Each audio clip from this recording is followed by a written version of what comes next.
Shri Krishna Chaitanya Prabhu Nityananda Shri Advaita Gadadhar Srivasadi Gaur Bhakta-vrinda. Jaya Shri Krishna Chaitanya Prabhu Nityananda Shri Advaita Gadadhar Srivasadi Gaur Bhakta-vrinda. Krishna Hare Krishna Krishna Krishna Hare Hare Hare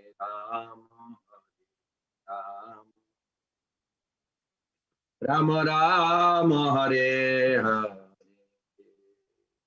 Hare Krishna Hare Krishna Krishna Krishna Hare Hare Hare Rama Hare Rama Rama Rama Hare Hare Hare Krishna Krishna Krishna Krishna Hare Hare Hare Rama Rama Rama Hare Hare Hare Krishna Krishna Krishna Krishna Hare Hare Hare Rama Rama Rama Hare Hare Hare Krishna Krishna Krishna Krishna Hare Hare Hare Rama Rama Rama Rama Hare Hare Hare Krishna Krishna Krishna Krishna Hare Hare Hare Rama Rama Rama Hare Hare Hare Krishna Krishna Krishna Krishna Hare Hare Hare Rama Rama Rama Hare Hare Hare Krishna Krishna Krishna Krishna Hare Hare Hare Rama Rama Rama Hare Hare Jaya Prabhupada Jaya Prabhupada Jaya Prabhupada Jaya Prabhupada Jaya Prabhupada Jaya Prabhupada Jaya Prabhupada Jaya Prabhupada Gurudev Gurudev Jaya Jaya Gurudev Jaya Gurudev Gurudev Gurudev Jaya Jaya Gaur Pramanande Hari Hari Bol Hare Krishna. I'd like to welcome all of you. Thank you for taking your valuable, precious time to participate in the discussion of Sri Krishna's Adharamrita, the sweet nectar that came out from Lord Krishna's sweet mouth, or you can say beautiful lips. Even the gopis are jealous with the flute. So that sweet lips of the Supreme Sweet Lord sweetly spoke this sweet nectar called Srimad Bhagavad Gita. So you all are fortunate. Srila Prabhupada made us fortunate And we are thankful to all the devotees who are assisting also in every way. So I'm very grateful to ISKCON Bhagavat Mahavidyalaya for engaging me and also engaging you all to nourish our heart that we are deprived of the Lord's sweet service since time immemorial. Also, I am very eternally grateful to Srila Prabhupada and his biggest contribution, the ISKCON Society, and his another biggest contribution are those books, especially Bhagavad Gita. Otherwise, we would get, who knows what Gita may not have complete understanding. So I'm eternally indebted to Srila Prabhupada. I love him. You all love him. We want to glorify him also. He has dedicated his life to make us fortune. Then also I am grateful to all of you for coming today and joining in this Bhagavad Gita discourse. So I'm paying my obeisances to all of you. Please accept my obeisances and pray for me. And also bless me so that we can discuss in such a way that we all can be benefited some good, beautiful, effective and impactful sound words that affects our consciousness so we can experience the progress in our spiritual path. Vancha kalpa tarubhesya kripa sindhu vacha patitanam pavanebhyo vaishnavebhyo namo. So as we all know that we finished 1, 2, 3. I mean, we read, it's never finished, it's eternal with us. Lord Krishna is the supreme personality of Godhead. Everybody understood that. And something more we are learning now, that he is actually supreme object of worship. First 1 to 6 chapter, actually up to 4th chapter, there was a negative explanation of the soul. Nothing positive. Soul is not destructible. Nobody can kill the soul. We are eternal. That's good. These are all negative. But positive started from 4.35, where Krishna says that soul belongs to me. Oh, something relationship. Krishna, first time he spoke. In beginning of Bhagavad Gita, 4.35 is the first sloka to me, that Krishna's first he said everything about soul, but he did not say the relationship. So 4.35, he established little hymns. He says, Mai, Atmani, oh Moi, that the soul belongs to me. That means we have a relationship. He express his feeling for us. When mother say, this is my child, she is expressing her feeling for the child. So when God said they belong to me, it's like he cares for us. Everybody understanding this point, right? That Krishna actually cares for us. Only thing is waiting for us to reciprocate, and then job is done. You will be in spiritual world. You don't have to leave this body to be in spiritual world. You can be wherever you are in this material body, but still can be with the Lord internally through your loving sentiment with service.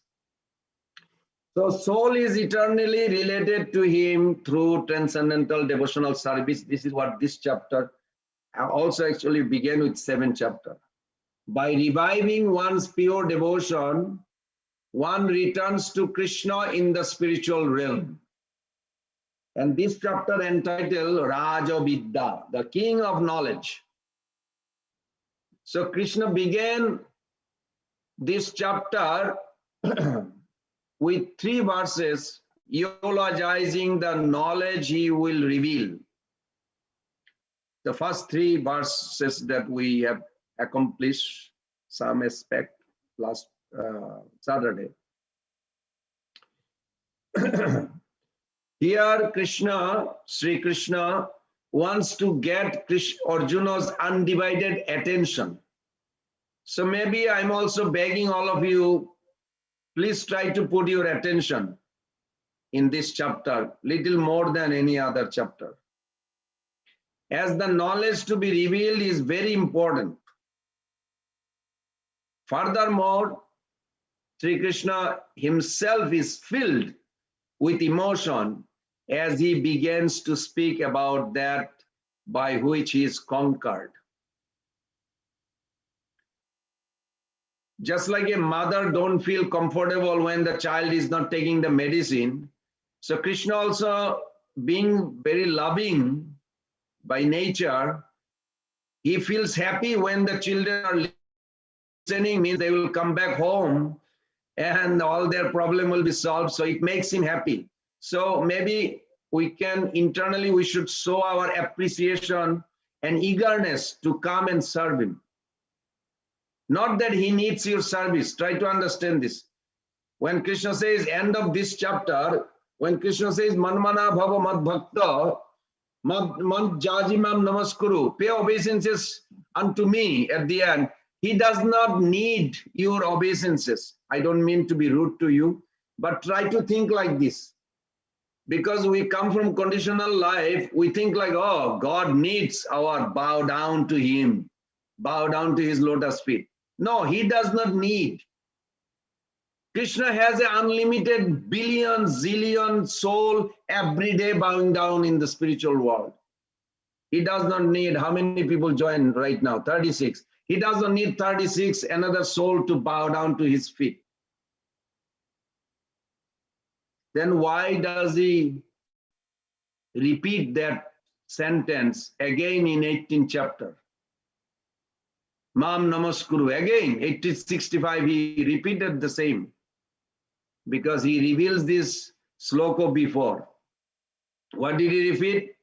He said, Sarva guyam tamam bhuya srinume paramam bacha istoshime dhiramiti tato bakshami te hitam. Te means your. Hitam means benefit. For your benefit, you should bow down to me. It is not that Krishna needs our namaskar. Hare Krishna, namaskar, Jai Krishna Bhagavan. Not that he needs. He is not looking for your obeisances. It is we need. Why do we need? He gives in that verse. Te hitam, because false ego will not allow you to taste Krishna consciousness, the highest pleasure, highest happiness we are looking for. It will never come until our false ego dissolves. I hope everybody remembers that. Until false ego dissolves, you cannot taste bhakti. You cannot taste Krishna consciousness. So Krishna says, when you bow down to me, your false ego disappears. And if we stay at his feet, then false ego will never chance to come. So wherever you are in life, at least while in the material world, spiritual world, don't worry, it is natural. Material world, because we are conditioned, we try to put our forehead, forehead, your forehead, try to always touch the Vaishnava's feet, Guru's feet, or Krishna's feet. Even you walking, think like your head is touching the feet. Then false ego disappears. False ego is our real enemy, blocking between Krishna and us. Okay, with that note, I'm going to speak again the overview. I hope everybody kept that note. The first 1, 2, 3, 1, 2, 3, the 3 sloka we discussed Saturday. It's about developing Kevala Bhakti, pure Bhakti, by knowledge about Krishna. The glory, knowledge about Krishna that will lead to pure devotional service.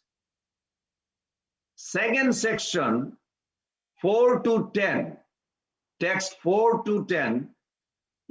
I'm sure you already made a note last Saturday. 4 to 10, today we're studying, is Lord Krishna's inconceivable relationship with the material world. Achinta. I hope if I ask any one of you, if you can explain what is inconceivable means. I explained last week that inconceivable, the word achinta is used because individually each potency you can understand, but their junction you cannot understand. And I gave the example of Prahlad Maharaj said God is everywhere. And Hiranyakashipu say, if your God is everywhere, why not he is in the pillar? Is he in the pillar? Why he is saying pillar? Because pillar he knows made of bricks.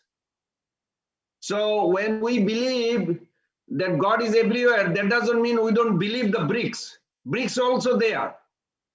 And Nrsimhadev is also there in the pillar, same place, same time. Not that if I have to be in the pillar, I have to move the pillar, all the bricks for me to stand. Nrsimhadev doesn't need to move the bricks. Everybody try to understand this. The matter cannot stop any spiritual form or spiritual feeling to exist. So Nrsimhadev and the bricks pillar both exist same time. This is inconceivable. Everybody understood this? But individually, pillar you can understand, matter or material energy. You can understand spiritual also. The Nrsimhadev form, Nrsimhadev name, they are also eternally exist same time. So 4 to 10, we are going to discuss Krishna's inconceivable relationship with the material world right now. Then hopefully we can finish 11 to 19. Anybody remembers what did I say? What will be the discussion? Who understand different types of categories, 11 to 19. Yes. So I'll give you a little more break. 11 and 12 will be impersonalist mistake Krishna's body to be material. More specific. So when you read it, you already have a key point to look.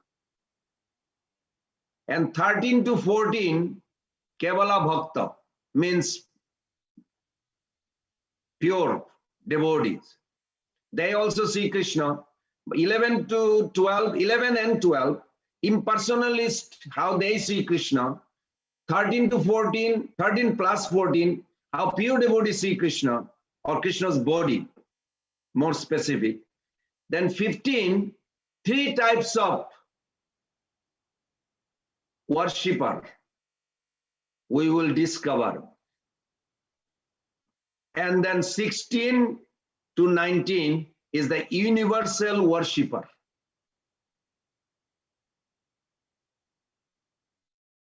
Universal worshipper including big religion like a Hindu also. They worship, they literally say you can worship any god you want. It's all part of the one. It's another polytheism misunderstanding. And then tomorrow we'll try to go 20 to 28. I won't give you the details on 20 to 28 because it will confuse. Let's finish this way. We started. So we discussed 1 to 3 and we had one discussion on the text 3. It's very important how Prabhupada mentioned. So I'm going to touch a little bit just for that. That how faithfulness and doubt and faithlessness, 3 things, faithfulness, doubt, and faithlessness. You have to keep those key points in your notepad for future. Whole life you will need it. People will have it in their head, and sometimes it can attack you too. So I'll give a little key point in this, that people who have no faith in Krishna, but who place their faith in themselves. Gautam Prabhu, did you ever do that? Be honest.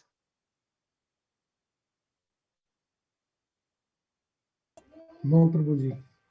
No, you're not telling the truth. I depend on me. When I drive, I'm not depending on Krishna.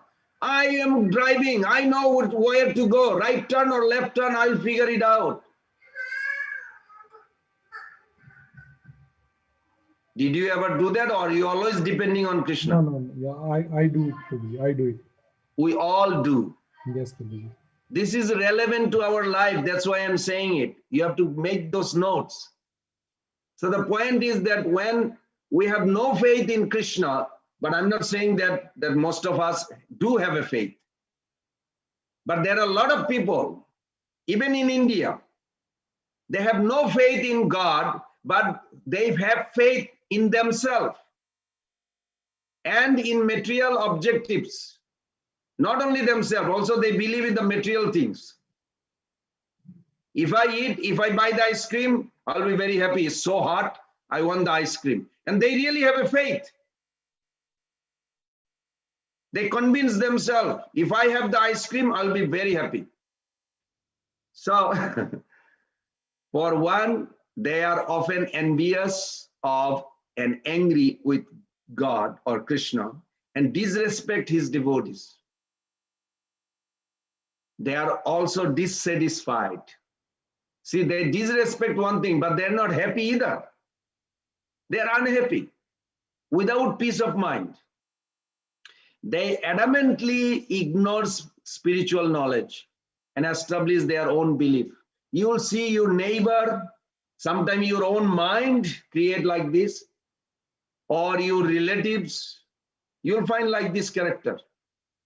For such people, Krishna remains where?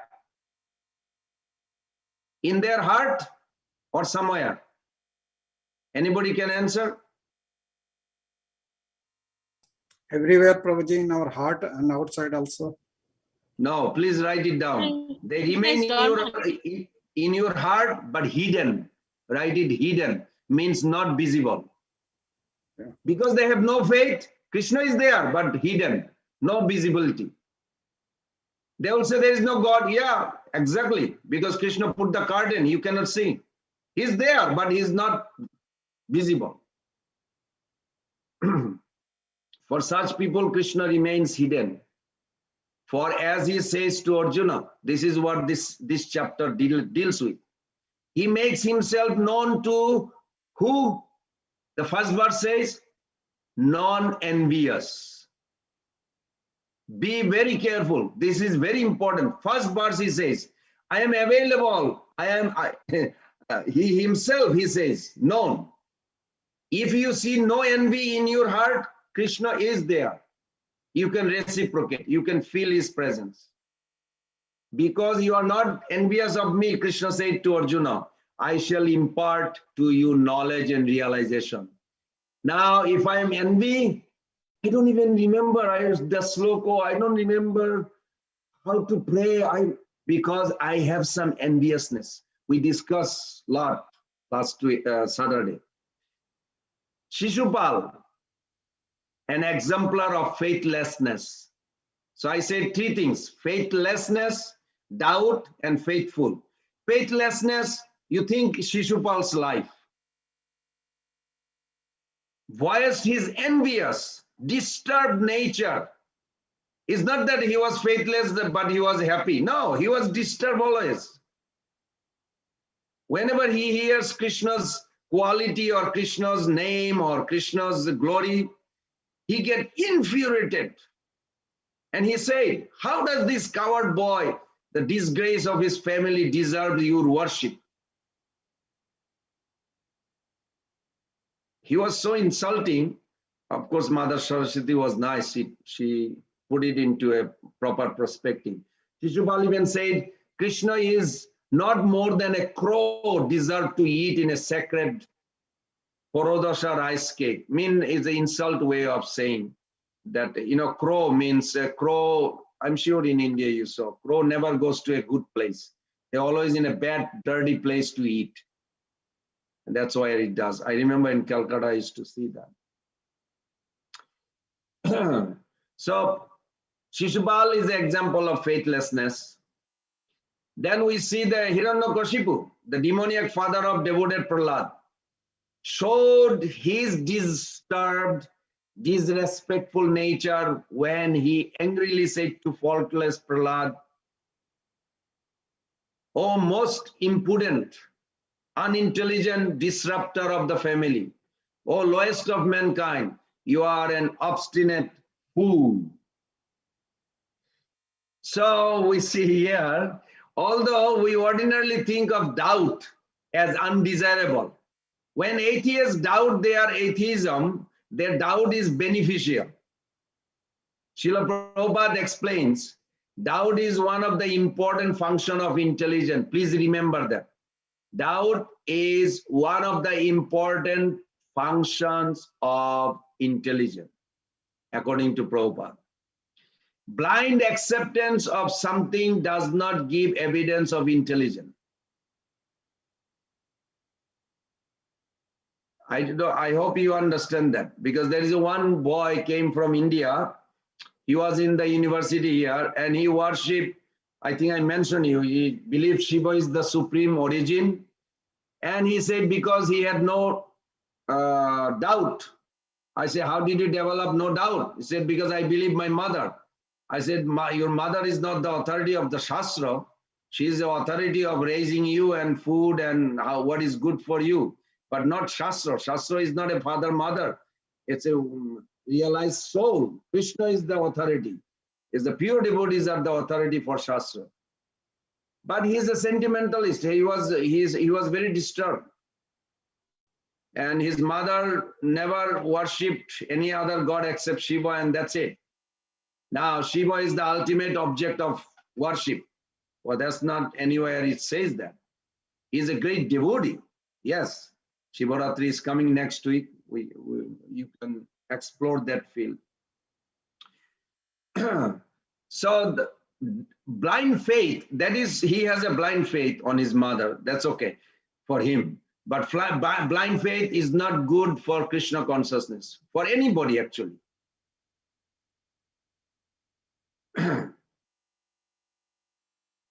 Who are the faithless? Atheists.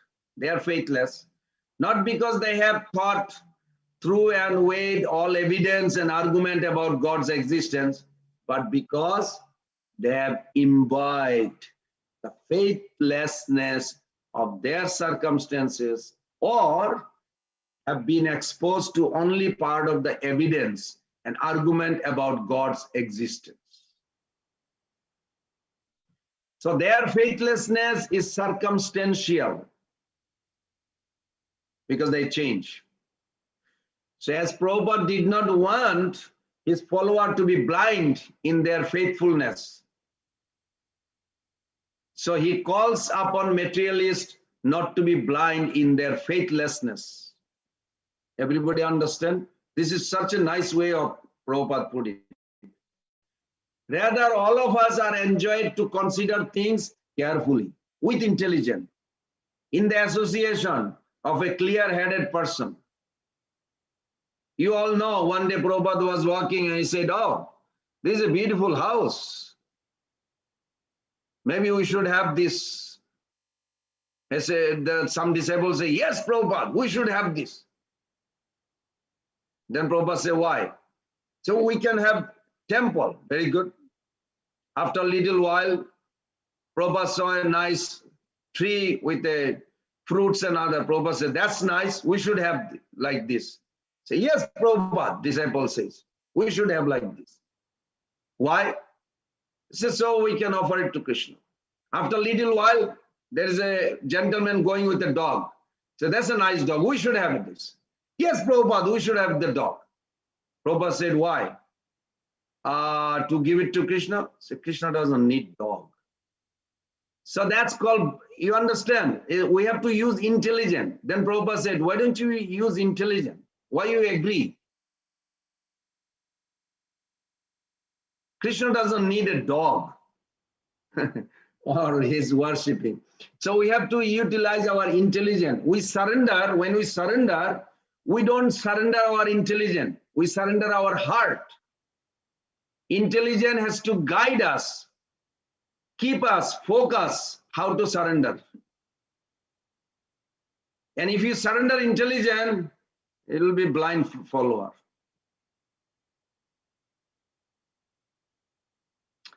And further description you can read in 10.14.8, Srimad Bhagavatam. Beautiful verse. Prabhupada explained this so wonderfully. So we conclude here, the study of determine whether one's identity is spiritual or material begins in doubt. We should doubt until we hear from the bona fide scriptures and sages. But I'm not talking about, you remember other day I mentioned, when mind creates doubt, but then when you have a doubt, what you maintain belief on particular things and now you are doubting. So my proposition was that why don't you doubt, why you doubting your belief? Why don't you doubt your doubt? If you do that, then you can get out of the doubt.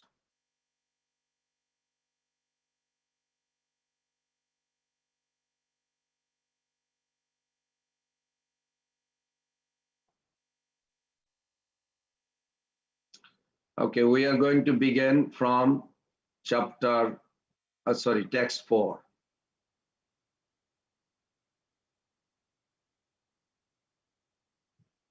Four and 5 goes very together. Let's see, who is going to start reading? Krishna.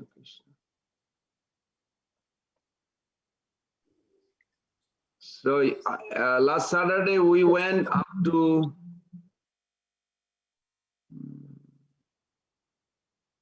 Sojanna Mother, I think she read it.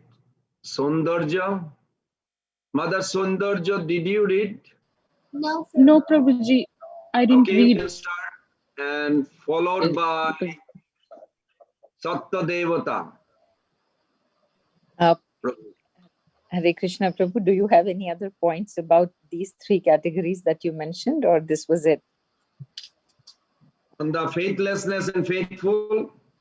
And yes, Prabhu, and the doubters. We can conclude, if you want a few more, we can conclude that those who are faithful are satisfied, knowing they have obtained their position through their past activities. And they see Krishna's hand behind everything, even suffering. And that should be each of you. So that's my conclusion on that, about faithfulness. So you can examine your heart. If I am faithful, am I satisfied with my spiritual life? If you are not, you have an unsatisfaction, means faith is a little shaking. You must be knowing that you have obtained their position through your past activities. You more or less, you understand your life, you are responsible, and you see Krishna's hand behind everything, including suffering, even suffering. So that's considered faithfulness, I would say.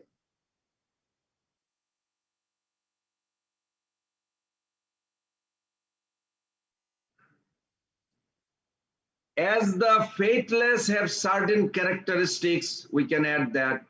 So faithful person have their singular characteristics. For one, they execute the order of their spiritual master in your life. You see that despite all inconvenience and sacrifice. I see the devotees here, they suffer or they're sick, but they keep on chanting every day their 16 rounds. So those are like a good quality. Practically we see that. And Srila Prabhupada personified this quality. So faithful know they have never be defeated. For Krishna tells Arjuna, declare it boldly. 931. We are coming. Shipram bhavati dharmatma sasya chanti nigachati. I think the last day we'll do that, where we can discuss further about this. So on that verse, if you read it 10.14.8, I memorized the translation because this is one of the verse Prabhupada said you have to keep it on your throat. 10.14.8, everybody When you are following to Prabhupada, Prabhupada says you have to keep that verse on your throat. You know, on the throat means anything happening, you can pull it out. You can speak about it. So there, the translation goes that, my dear Lord, one who earnestly waits for you to bestow your causeless mercy upon him, all the while patiently suffering the reaction of his past misdeeds and offering you obeisances with his heart, words, and body, is surely eligible for liberation, for it has become his rightful claim. So my take out from that person convinced of Krishna's position and Krishna's opulences accept him with great faith. With great faith means this is positive. Whenever you say something, you make sure also add negative, then your mind cannot go anywhere to play with it. If you give positive and negative both, then mind has no room to create doubt in you. So when you say, with great faith, I'm accepting Krishna, with his position, his opulences, then also you say, without any doubt. So put the negative with it. What is the proof that you accepted like this? You are engaged in devotional service. Everybody understand cause and effect. If you accept him, then you say, I don't have a doubt. But how do I know you have accepted and you don't have a doubt? Well, you are engaged in devotional service. I chant every day, I eat only Krishna Prasadam. Okay, then you are correct. But if you only accept and you say no doubt, but you don't do any devotional service, there is a problem. It will not last. This is very important that every devotee in the entire creation should be always engaged in devotional service. Even you go to sleep, I mentioned the other day, if you need to rest, you say, Krishna, this body I have is not spiritual. I'm making it spiritualized. To serve you, I need to give rest this body. So you go to sleep. Sleeping is also Krishna consciousness. If I don't go to toilet and clean my body, it will smell bad and is horrible. Krishna, for your service, I need to go to toilet. So going toilet also Krishna consciousness. Everybody understanding my point? I'm just making few like this. So this way you prove that you are advancing and spiritualizing this mind, body, and everything. As a result, you will become uninterested in material affairs. These are the symptoms you can examine with you. When you do like this, you'll see you have not much interest anymore. Haribol, there is some trampoline jumping. You want to see? No, I don't have any interest. That's for the kids play. I really don't have any. Oh, they are going to have a little running race. It's okay. I rather read Bhagavad Gita or chant. You'll lose the interest. This is a symptom. And you are always in a favorable mood. And also within your heart, you are joyful.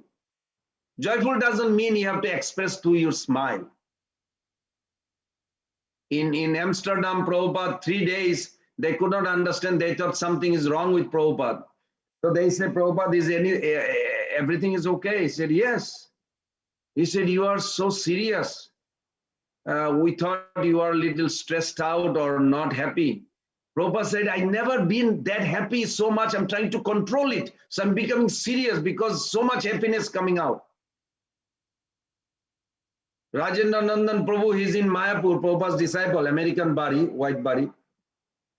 You can ask him, he also knows another story. He took a photo of Prabhupada while Prabhupada was present to a psychologist, his counselor. Psychologist looked at him. Said, this man is very depressed. He said, he's depressed. He's the most joyful person you ever know. So try to understand, the mundane people cannot read the spiritual happiness of a devotee. Because in this world, if you smile, you show your teeth, then people think, oh, he's happy, she's happy. But that's not the sign of happiness. That's one of the signs, but that's not necessarily. Mother Yashoda is worried about Krishna, 20 feet from her. She's crying. She wants to hug him. And Mother Rohini Maya says, Are, you just had him. He's right there. Why are you crying? So I miss him. How can you miss? You just had. Now she's crying. Is that happy? Yes, this is joyful, her attachment to Krishna. People will not understand. This is such a great happiness. It makes Krishna happy. Like Putana is dead long time back. Mother Yashoda just thought of Putana. Immediately call Kana, come here and grab him. Oh, I'm so scared that witch came and if he... But there is no Putana, nothing, just the memory came. And she's giving hug and kisses on his head. And Krishna is thinking, wow, I'm so happy. My mother loves me so much. Krishna also giving a hug. And they are down into ecstasy. The public will never understand. So she needs some counseling. She's hypnotized by these putanas. No, no need counseling. This is nourishment. Spiritual happiness is different. When you read Nectar of Devotion, you'll understand that's how spiritual happiness has nothing to do with the material endeavor or anything. Okay. So who is going to start reading text 4? Yes, Prabhu, it's me. Hey, Prabhuji. Can I start, Prabhuji? Okay. And after you, who? Next is me, Satya. Yes. No, there was another Mata Yes, before Prabhu, that. me, Saundarya. Saundarya. Yes. Okay. So Janna Mata. Text 4. Maya tatam idam sarvam jagad avyaktamurtina matsthani sarva bhutani nachaham te sva avashtita. By me, in my unmanifested form, this entire universe is pervaded. All beings are in me, but I'm not in them. Purport. The Supreme Personality of Godhead is not perceivable through the gross material senses. It is said, Ataha Shri Krishna Namadi na bhaved gruhyam indriya sevon mukhehi jihvadu swayam eva spurati ada. From Bhakti Rasamrita Sindhu 1.2.234. Lord Shri Krishna's name, fame, pastimes, etc. cannot be understood by material senses. Only to one who is engaged in pure devotional service under proper guidance is he revealed. In the Brahma Samhita 5.38, it is stated, Premanjana Churita Bhakti Vilochanena Santa Sadaiva Hrudayeshu Vilokayanti. One can see the Supreme Personality of Godhead, Govinda, always within himself and outside himself if one has developed a transcendental loving attitude towards him. Thus, for people in general, he is not visible. Here it is said that although he is all pervading, everywhere present, he is not conceivable by the material senses. This is indicated here by the word avyakta murtina. But actually, although we cannot see him, everything is resting in him. As we have discussed in the 7th chapter, the entire material cosmic manifestation is only a combination of his two different energies, the superior spiritual energy and the inferior material energy. Just as the sunshine is spread all over the universe, the energy of the Lord is spread all over the creation, and everything is resting in that energy. Yet, one should not conclude that because he is spread all over, he has lost his personal existence. To refute such an argument, the Lord says, I'm everywhere and everything is in me, but still I'm aloof. For example, a king heads a government which is but the manifestation of the king's energy. The different governmental departments are nothing but the energies of the king, and each department is resting on the king's power. But still, one cannot expect the king to be present in every department personally. That is a very crude example. Similarly, all the manifestations that we see and everything that exists, both in this material world and in the spiritual world, are resting on the energy of the Supreme Personality of Godhead. The creation takes place by the diffusion of his different energies. And as stated in the Bhagavad Gita, Vistabhyaham idam Krishnam. He is everywhere present by his personal representation, the diffusion of his different energies. Hare Krishna, Prabhuji. Very good. Everybody understand the word diffusion? Diffusion means it covers, spread it. It's like a layer on top something. So this is one of the verse, this verse and the next one. I want to break down the word to word. Please look at the Sanskrit one. I'm going to give you, otherwise, even after 30 years, you'll have like, what is that? It's a little confusing. These two verses looks a little confusing. Let's break a little bit. Maya tatam idam sarvam. This sarvam, jagat or universe, is pervaded by me. Then Krishna says, Abhyakta Murtina. How? In my unmanifested form. Then he says, Matstani Sarva Bhutani, that the whole world is situated in me. Nachaham Teshu Avastita, but I'm not situated in this world. What is this referring to? Question will come automatically in the mind. What is this referring to? So remember this. Sri Krishna is stating the definition of his relationship with the material world by explaining that Maya tatam idam sarvam, he pervades in all existence. Now, how does Sri Krishna pervades? There are various levels. One is whatever exists is his energy only, material energy, or spiritual. That is, he has talked about in 7th chapter. If you remember, when we are reading 7th chapter, that's what he said. So we can relevant to this. Otherwise, this sloka confuses. And then he also says, Sutre Monigana Iva. You remember 7th chapter, another verse? That everything is strung like a pearl necklace. So he pervades everything in immense. We talked about 7.8 to 7.11. He is like thread. You know, thread in the necklace or flower garland, nobody see it. It's required intelligence to see it. When you look at the garland, do you see the thread or you see the flower? You see the flower. Everybody see the flower. Nobody see the thread. But how do you prove that it is there is a thread holding all the flower? With intelligence. Or you have to break the garland. But with intelligence, you know this flower garland has a thread, compulsory. So you have to see Krishna with intelligence in this world. It does not say that it will be visible. See, when Krishna speaks, he's very scientific. Krishna is the #1 scientist. So when he spoke like this, that everything is like a strung of garland, means you have to see him as a thread that holding everything. I'm the taste of the water. You look at the water, you look at the bottle of the water. Krishna didn't say, I'm the water. This water is his energy. But the taste in the water is Krishna.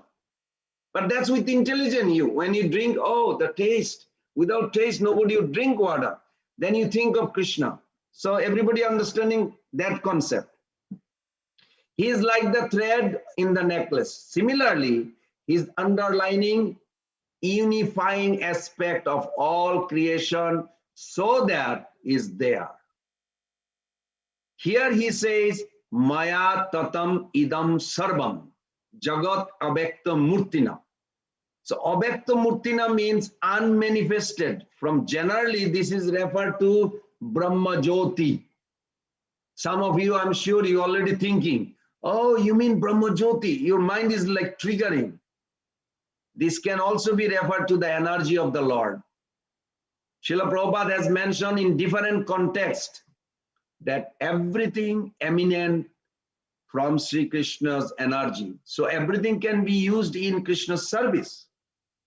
Two things everybody remember in this world: Krishna and Krishnas. Krishnas, in a sense, everything Krishna. But don't say everything is Krishna. That will be Mayavadi also. So we accept Vaishnava means Krishna and Krishnas. Everybody understand apostrophes? Everything is Krishna or Krishnas. Jagat Abhyakta Murtina, generally this is referred to as Brahma Jyoti, Sri Krishna's pervading all existence through Brahma Jyoti. Now the next line it says, Matstani Sarva Bhutani. Matstani, that Sarva Bhutani, that actually all living beings are situated in me. Haribol, are you in Krishna's body or your Krishna's shoulder? Where are you? Your mind will be triggering. He said, everybody is in me. Are you in the stomach, in his arm? Where are you? If this mind will trigger like this. What does that mean?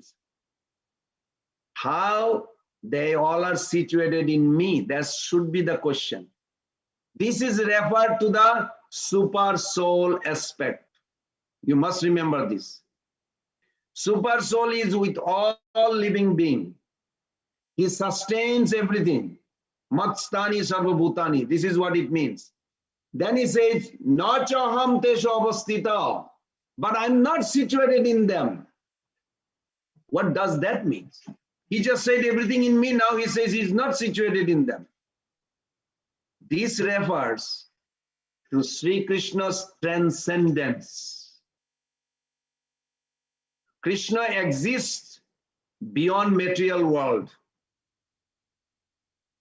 He exists in spiritual world.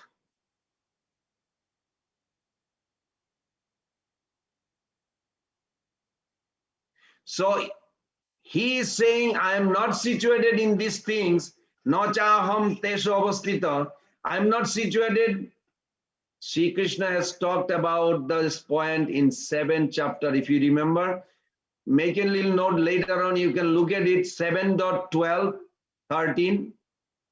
Krishna says this very clearly. Rajastamascha seva mattayveti tan vidhi. Krishna, that all state of being, be they goodness, passion, or ignorance, are manifested by my energy. I am, in one sense, everything, but I am independent. I am not under the modes of material nature. For they, on the contrary, are within me. I'm thinking while I'm speaking this, I don't know if you ever experienced, I saw one time, I used to love mango tree and I used to climb to get the ripened mango. And one time when I climbed, I saw a snake wrapped around on the mango branches. Now, mind triggered, wait, the mango has poison now? No, the mango fruit has nothing to do with the snake. So the snake is there on the branch of the mango, but actually has nothing to do with the mango fruit. Unless it's eaten, we see. If it is ripened, untouched, then it's okay. Similarly, Krishna's body is the shelter of material world, spiritual world, everything. At the same time, he is independently separate from this. Just accept it, and then as we go, you'll see it will shrink in. Because deluded by three modes of like goodness, passion, ignorance, the whole world does not know me. See how Krishna says this, and it can confuse if we don't get it. The famous verse, Trivir Guner Mayir Bhave Sarvamidam Jagat. The whole world is under the three modes. Now, he said, nobody knows me. So I'm not situated in them. They are situated in me. So first of all, he's saying that he's not exhausted by pervading in them. Then he says in 7.13, if you remember that sloka, Tri guna mai pariyam, I am beyond all this.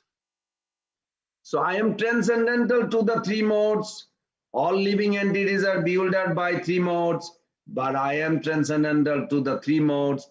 And here he's saying, Nacha ham tesha avastita. We just read, right?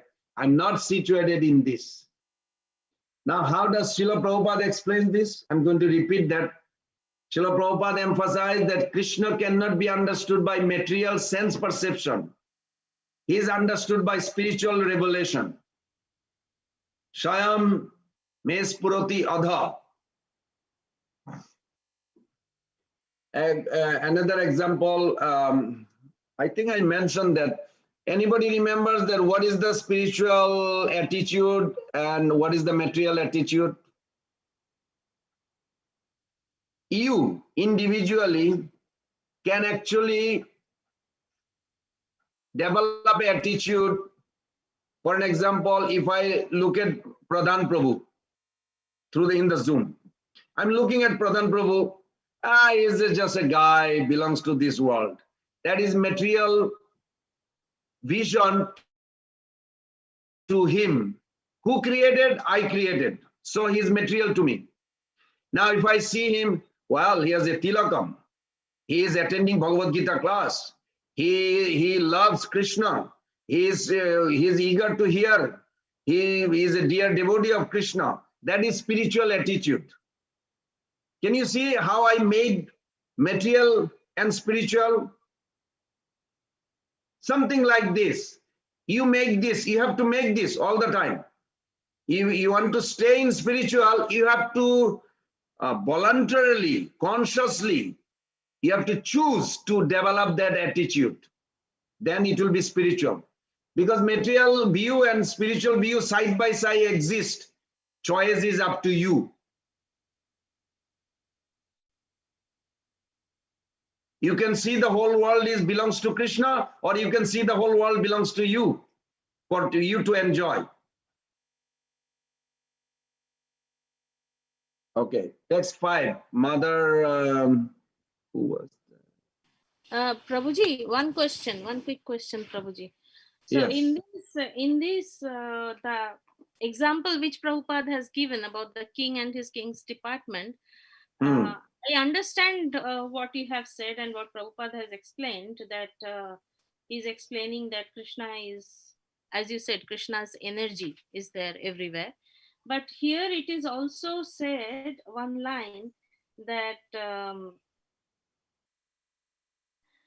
that this is I am not everywhere, but Krishna is there everywhere in every atom as a Paramatma, right? He's there as a super soul.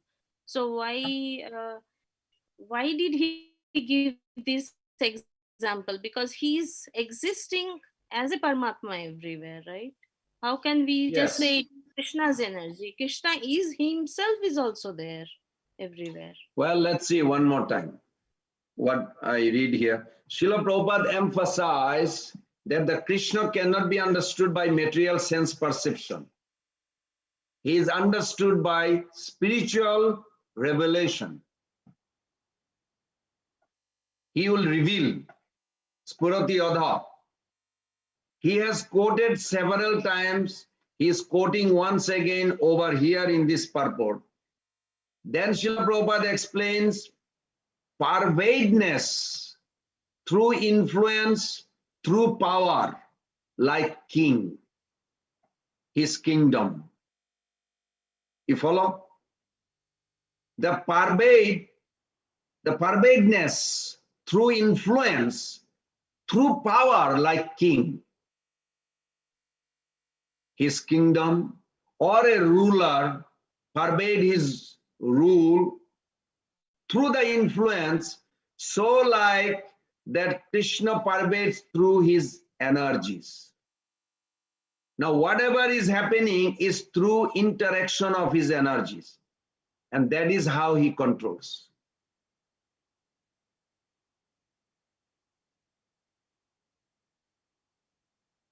Okay, it makes is about sense? controlling. Yes, it's about the controlling, how he is controlling them.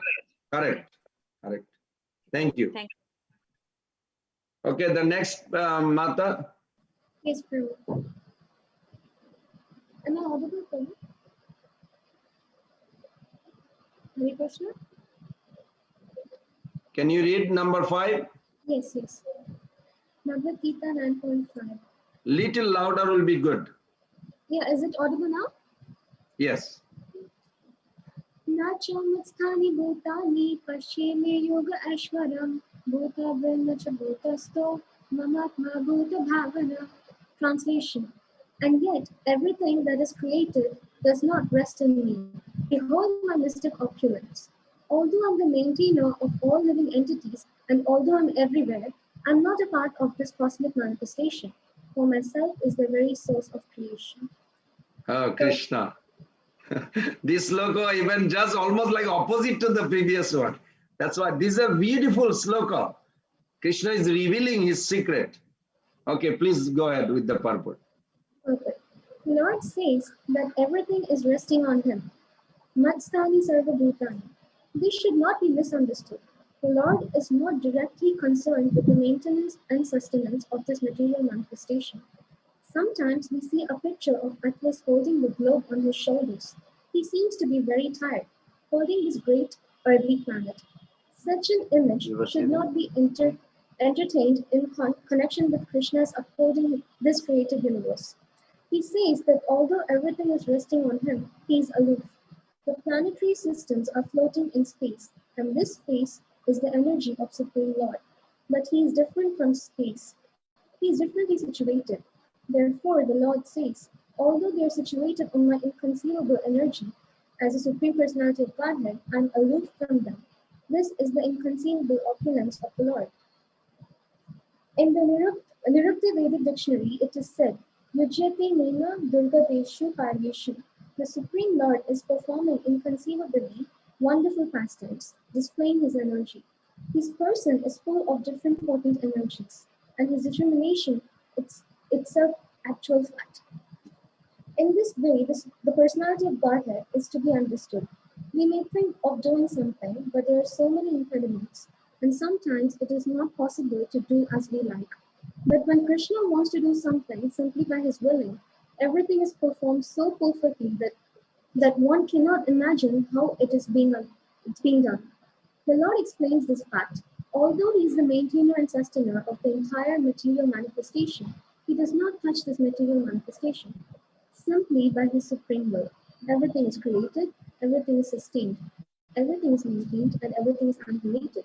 There is no difference between his mind and himself, as there is a difference between ourselves and our present material mind, because he is absolute spirit. Simultaneously, the Lord is present in everything, yet the common man cannot understand how he is also present personally. He is different from this material manifestation, yet everything is resting on him. This is explained here as Yoga Aishwarya, the mystic power of the Supreme Personality of Godhead. Very good.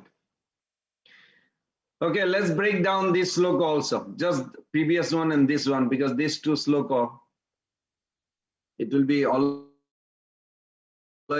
not clear unless we understand it clearly, as much possible by the mercy. So let's break down the Sanskrit one. Nacha matstani bhutani, not situated in me. Then he says, Pashame jogam aisharam. Just see my yoga aishara. The inconceivability of my power. Jogam aisharam.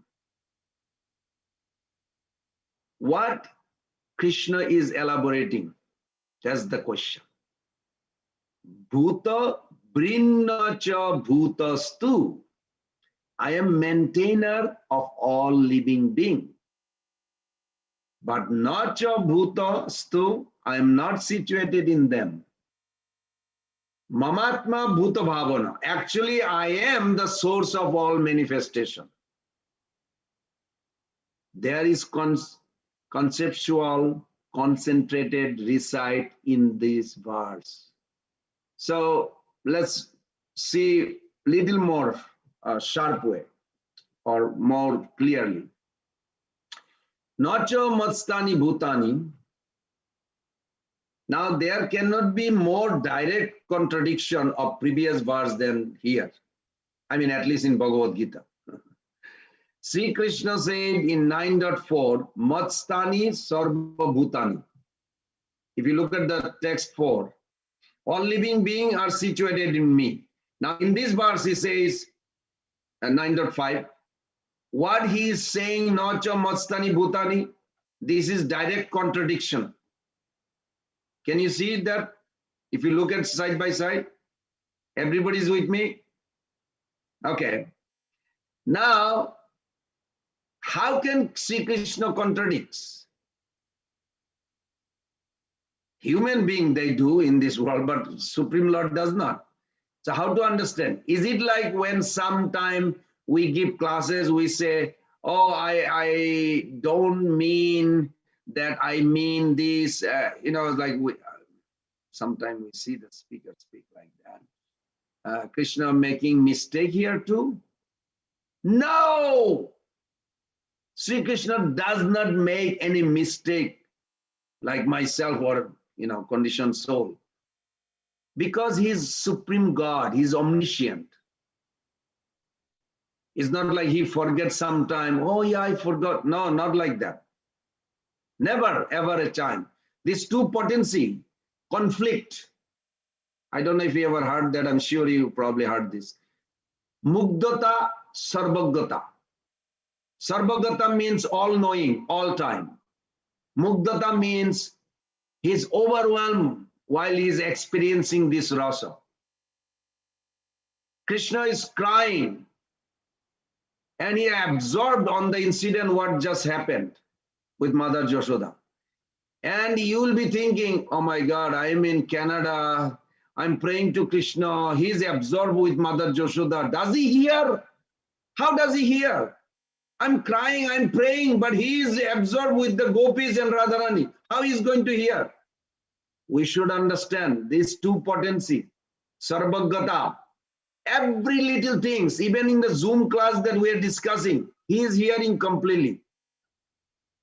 Not even one word missed. Some of you may missed what we are discussing, but Krishna never missed.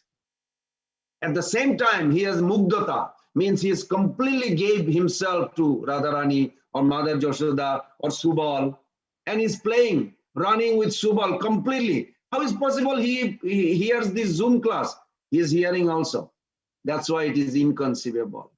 Both potencies, Sarvagata and Mugdata, simultaneously full-fledged. Now, that will be blind faith unless we understand how it is. It's good, we believe what Krishna is. Still, we need to break down, Prabhupada says.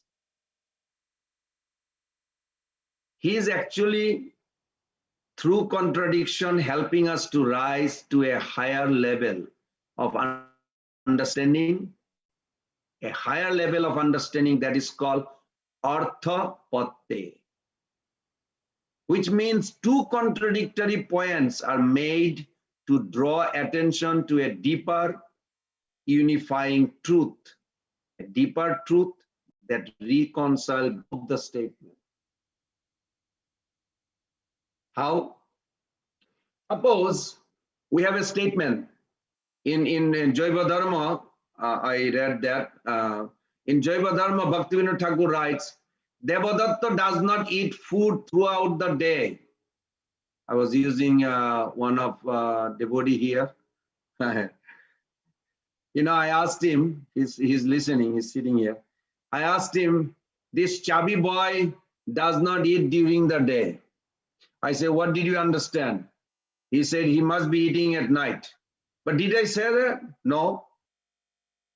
Everybody understanding my point? When we hear, we sometimes grasp the way we want to understand. I did not say he eats at night, but this devotee say, oh, he must be eating at night. You said he's a chubby boy. Chubby could be the name. Why chubby has to be fat? I mean, we don't say fat is a polite way you can say chubby. I don't know if it is polite either. But there used to be a restaurant, Chavez, in America, chubby. Means you get so much food, you gain weight. Then, so now the question is, if you think Devadatta does not eat throughout the day, Devadatta weight increases.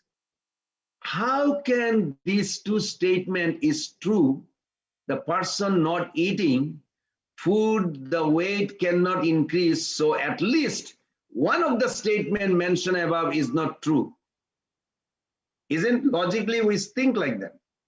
But if we are telling both the statement are true, how do you understand it? That Devadatta is increasing weight, but he does not eat. Then we have to propose a third statement. Please listen this, which reconcile the two. So what is the third statement? Devadatta eats secretly at night. Everybody got it? I know you're probably laughing at it. So this third statement is not directly stated in these two statements. It's implied that if both of them are true, this has to be true so that both of them are reconciled.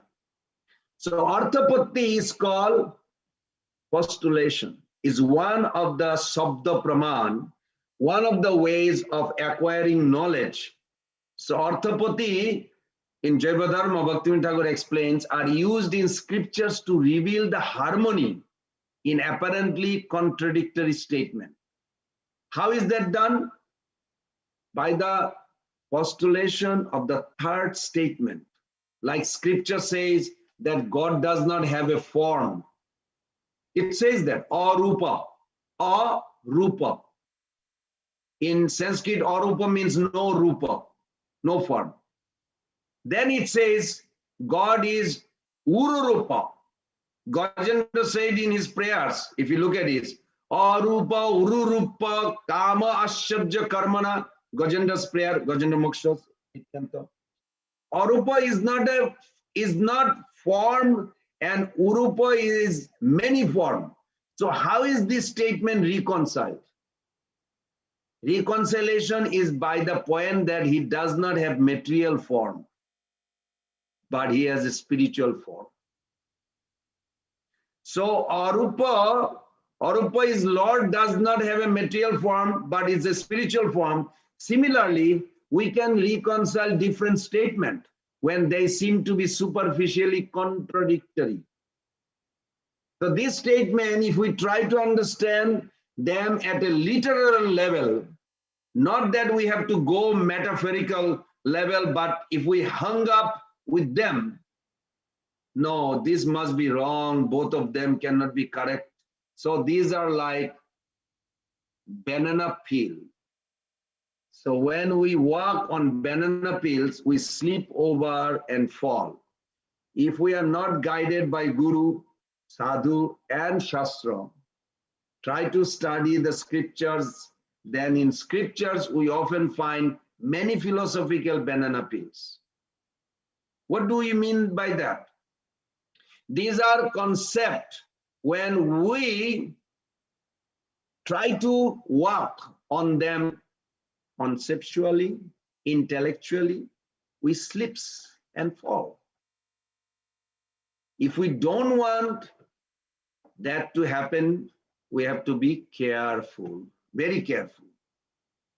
What we have to do is we have to understand that this has to be understood through Guru, Sadhu, and Shastra. So Arthapatti may require. So let's get back to this sloka. Here Srila Prabhupada is giving reconciliation. He explained that burdens do not burden the Lord. Matstani sarva bhutani. All living beings are situated in me. Did you notice that example? I don't know if anybody saw a big guy carrying a big earth or the planet on his back. Anybody ever saw that? Sure, I saw it. Ram Sam Prabhu didn't see it. Maybe you'll see in Google, you can see that this Hercules or somebody is like carrying the earth, is so heavy, is getting tired. In America, they have like a God picture with the old man beard, he's getting old because he's so old now, he's going to probably die. This type of conception is not bona fide, but it is there everywhere. The Atlas picture, Prabhuji. Yes, Atlas picture. Thank you.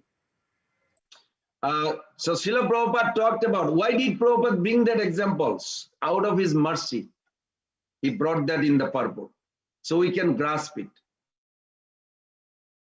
So Srila Prabhupada talked about Greek-Roman concept of Atlas. That Atlas that you're talking about, it's not American, it's a Greek-Roman concept of Atlas, where Atlas is carrying the globe. The map of Earth is called Atlas, which comes from the Greek-Roman conception as Atlas, as one of gods. So Atlas is carrying the globe on his shoulder, and Atlas is burdened. The way, burden, in America, they don't do it. In India, you see people carry heavy load, they put their neck also down like it's too much, too heavy. I'm sure some of you saw it. When you see somebody carry heavy, his head also goes down, he walk like this. Means he's like carrying too much burden. So that's the conception that picture represent. The map of the earth, as I mentioned, that called Atlas, which comes from the Greek. So he's carrying this big earth. That concept should be related to Krishna, because Krishna is not burdened. Then Krishna says, Nacha matstani bhutani. He's transcendental. By his energy, everything happens. I'm sure you all heard that sloka. Natasya karjam karanam cha vidyate. Natat shama bhadikascha dishyate. This is one of the verse Prabhupada randomly used. We should remember that verse. There he says, Savabhika Gyana Bela Kriya Cha. Savabhika means natural. You don't have to endeavor. Savabhiki. He does not have to endeavor. Krishna don't have to strive and struggle and strain and sweat to get things done. Why? Because he is Satta Sankalpa. This is described in Brahma Samhita, that according to his Ichha Shakti, according to his Ichha material, Ichha Shakti Pradhan ki Ichha is Sarvakarta. Chapter 4, Adilila, Mahaprabhu explained this. Ichha Shakti. When Krishna desires something, it happened. Let there be light, light produced. Let there be sun, sun is produced. He doesn't have to work hard to manifest that. So when Krishna says, Nacha Mastani Bhutani, refer how Krishna is not burdened by the burden of maintaining material existence. It happens by his energies. Then he says, Paschame Jogomashram. Sometime when we make contradictory statement, we try to cover up by, but here, Krishna is celebrating. He's saying, Paschame Jogomashram. Oh, Arjuna, just see my opulence. Jogomashram. Normally we talk about yoga in terms of connection, the process that we follow for us to connect with Lord. Bhakti yoga, Jnana yoga, Karma yoga. These are all the activities that we do, Bhakti, Karma, Jnana, by which we are able to do yoga. So Krishna says, Jogam, Pashyame Jogam, Ashyaram. This is very interesting, very fine point. Keep that note. The yoga to connect with the Lord. But here Sri Krishna is talking about yoga from his side. When we say we have to do yoga from your side to him, but here Krishna says from his side. What this referring? Pashyame Jogam Ashram. Actually, Krishna also revealed himself so that we become connect with him. That is so sweet. That will be called his Yoga Aishwarya. How does Krishna help yoga to happen?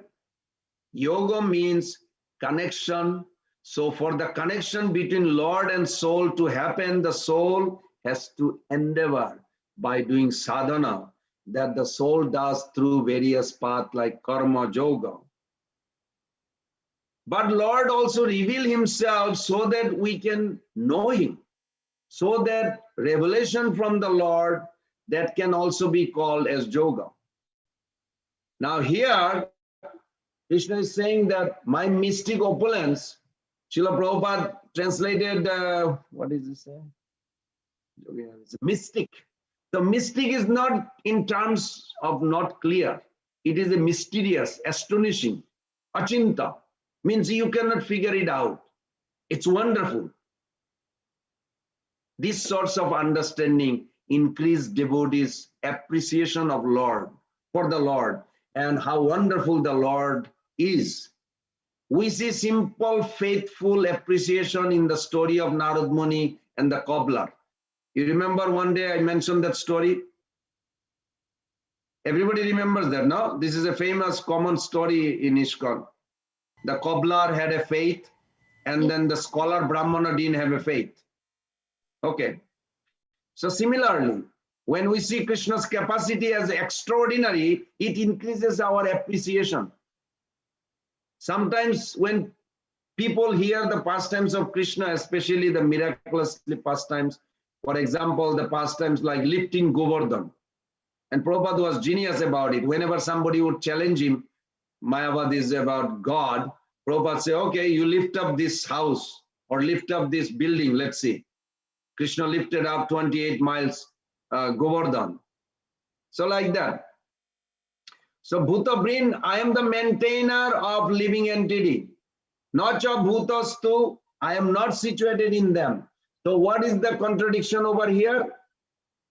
Actually, if somebody is a maintainer of something, that person is caught up in that thing, like the head of the family is having consciousness in the family. He is attached to the family. But here Krishna is saying, no, I'm not like that. Bhutabrin nacha bhutastu. I'm not attached, I'm not entangled. Mamatma bhuta bhavana. He is saying, actually, I am the source of all living being. I'm the source of all existence. I'm transcendental. So Krishna does not get attached, although he's maintaining all living being. This is the understanding point.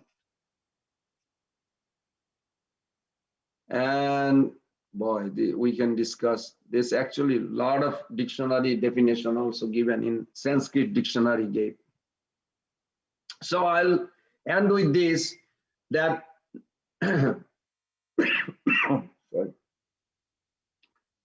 If we look at overall flow of the Gita, we understand. Otherwise, we take one verse out of context, it might lead to confusion. So Mamatma refers to Krishna himself. Krishna is saying that actually I myself is the source of everything, Bhuta Bhavana. We have to understand from that angle. And also,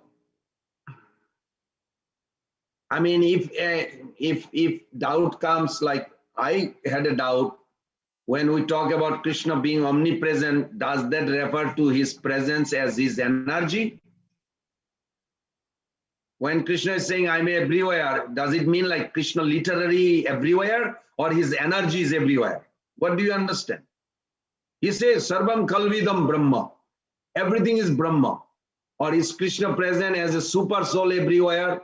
Now you'll be thinking like, is the energy everywhere?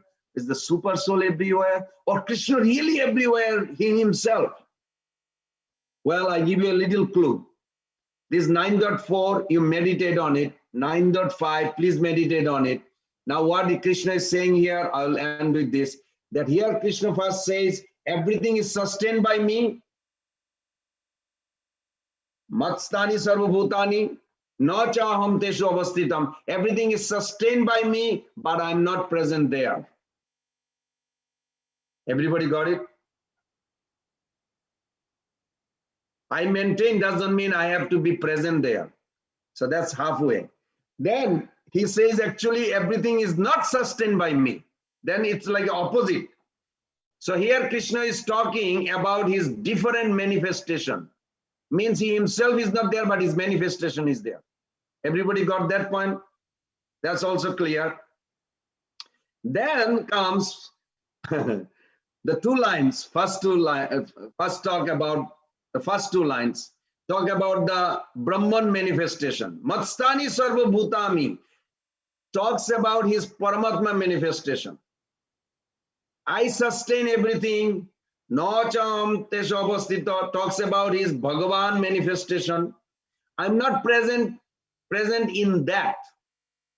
Then further talking about his Bhagavan manifestation, he says, Nacha Mastani Bhutani, that as Bhagavan, I'm not present everywhere. Everybody got that? I am in my transcendental abode, Golokanamni Nijadhamni. Now, is the Paramatma present everywhere? We have a statement, Andantarasta Paramanu Chayantarastam. Yes, it says that Paramatma is everywhere. He is present in Andantarasta. In the atom, he is also present in the Paramanu. Paramanu is actually smaller than atom. Mintropol. Directed the devotee to illustrate life comes from life. Prabhupada was using that, was very heavy. The point is, Krishna as a super soul is present in the atom also. So here are multiple levels of omnipresence of the Lord. As long as you understand that point. At one level, he is omnipresent through his energy. His energy means he is present as a matter and spirit. After that, we have a sequence realization of Brahman, Paramatma, and Bhagavan, where 6.28, you can go back and trace it, 6.29, 6.30. So as a yogi progressively realized, then first he realized what? In 6.28, first he realized Brahman. Then 6.29, one who sees me present in all living being present in me. See how it is very nicely corroborated. Sarva Bhutastam. Bhuta does not necessarily refer to living being. Actually, it can refer to all things, all existence, all conscious being.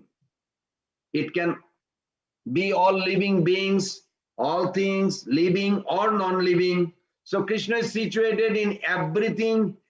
Everything is situated in Krishna. Both are true. One who sees this, such a yogi, Krishna says, Ikshate yoga juktatma sarvatra samadarshana. The person sees everything in same way. That is Paramatma realization. So first we talked about Brahman realization. Now we talked about Paramatma realization. What else is left? Let's see, 6.30. If you focus on that, Jomam pashyati sarvatra sarvam cha mai pashyati. Tasyam na pranishyami sacha me pranishyati. If you think I'm the taste of the water, you're talking about Brahman realization. But if you have a connection with Krishna, you'll see actually Krishna in that Brahman also. That's why there is a Brahman, Paramatma, and Bhagavan. So in this verse, this is clearly Bhagavan realization. In this verse, 6.30. One who sees me everywhere, Mam is there. Sarva Bhutastum, Atmaram, Sarva Bhutani, Cha Atmani. This is referring to Paramatma manifestation. It is also referred to all pervasiveness. Krishna is present everywhere as his energy. Also, he is a controller of his energy as the super soul. This is also talked about at several places in Bhagavad Gita. 15.17 also you can read about it. Krishna also mentioned that. So we can see that now there is another verse in Mother Kunti Devi prayers, 1.8.41, I remember. We generally supposed to memorize because Prabhupada wrote a separate book for that. Atha Vishesha Vishyatma Vishyamurte Shakashame. I'm sure you heard that. It's beautiful. That how Vishesha, Vishyatma, and Vishyamurti, Shakashame. Vishesha, you are the controller of the Vishya or universe. Vishyatma, you are the present, You are present inside the Vishwa, inside the universe, and Vishwamurti. You are the Vishwa itself. Wait. Is Krishna is the universe or Krishna is inside the universe? Both. You are the universal form. In that sense, Krishna is both the controller, is omnipresent as his energy, also energetic controller of his energy. So both are the ways in which he is omnipresent. I want to go to 6 to 12 before we talk any other question. This is a lot of information. Oh, one question, Prabhuji. Yes, You Master. did not tell us, at least I did not grasp, the postulation of the first this thing, Matsthani Bhutani.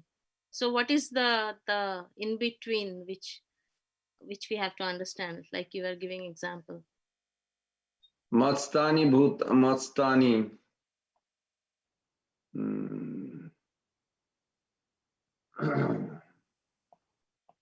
I discuss about 2.3.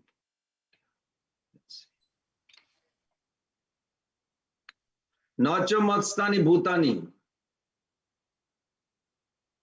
refers to how Krishna is not burdened by the burden of the maintaining material existence. It happens by his energies. Then he says, Paschame Jogam Aishwaram. So sometime when we make contradictory statement, we try to cover up, as I mentioned to you. But Krishna is celebrating, he's saying, Paschame Jogam Aishwaram. Now,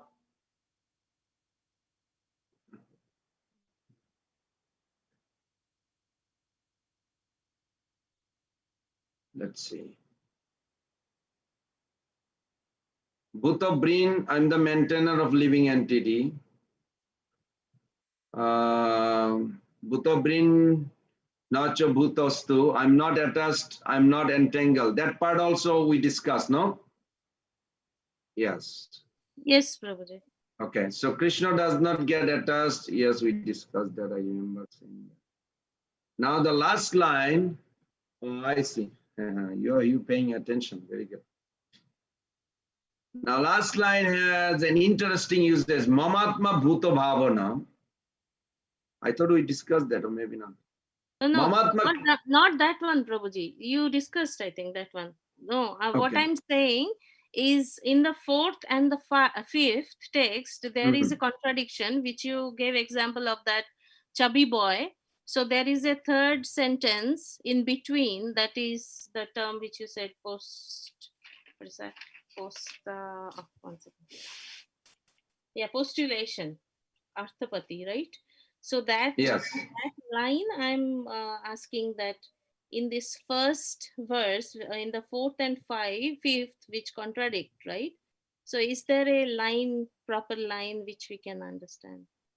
Oh, I see. Let's see, on this postulation, Arthapati. Arthapati in Sanskrit they call Arthapati. Arthapati.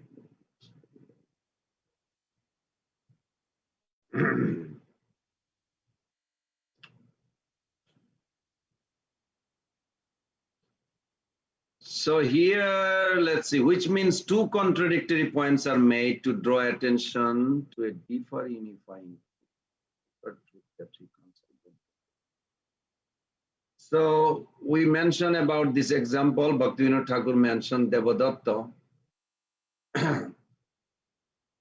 So Arthapati is called.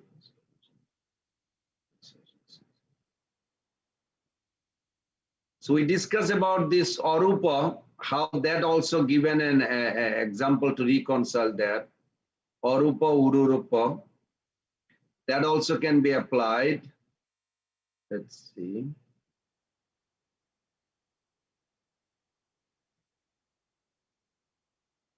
you explained, Prabhuji. Only thing is there a particular line like in I'm other? also thinking what I understood when I was researching on that.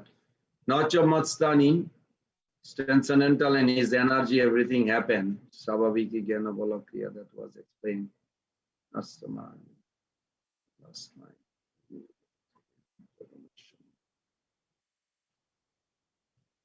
Yoga means conception of what reveals himself. The Pashyame Yogam Ishwaram.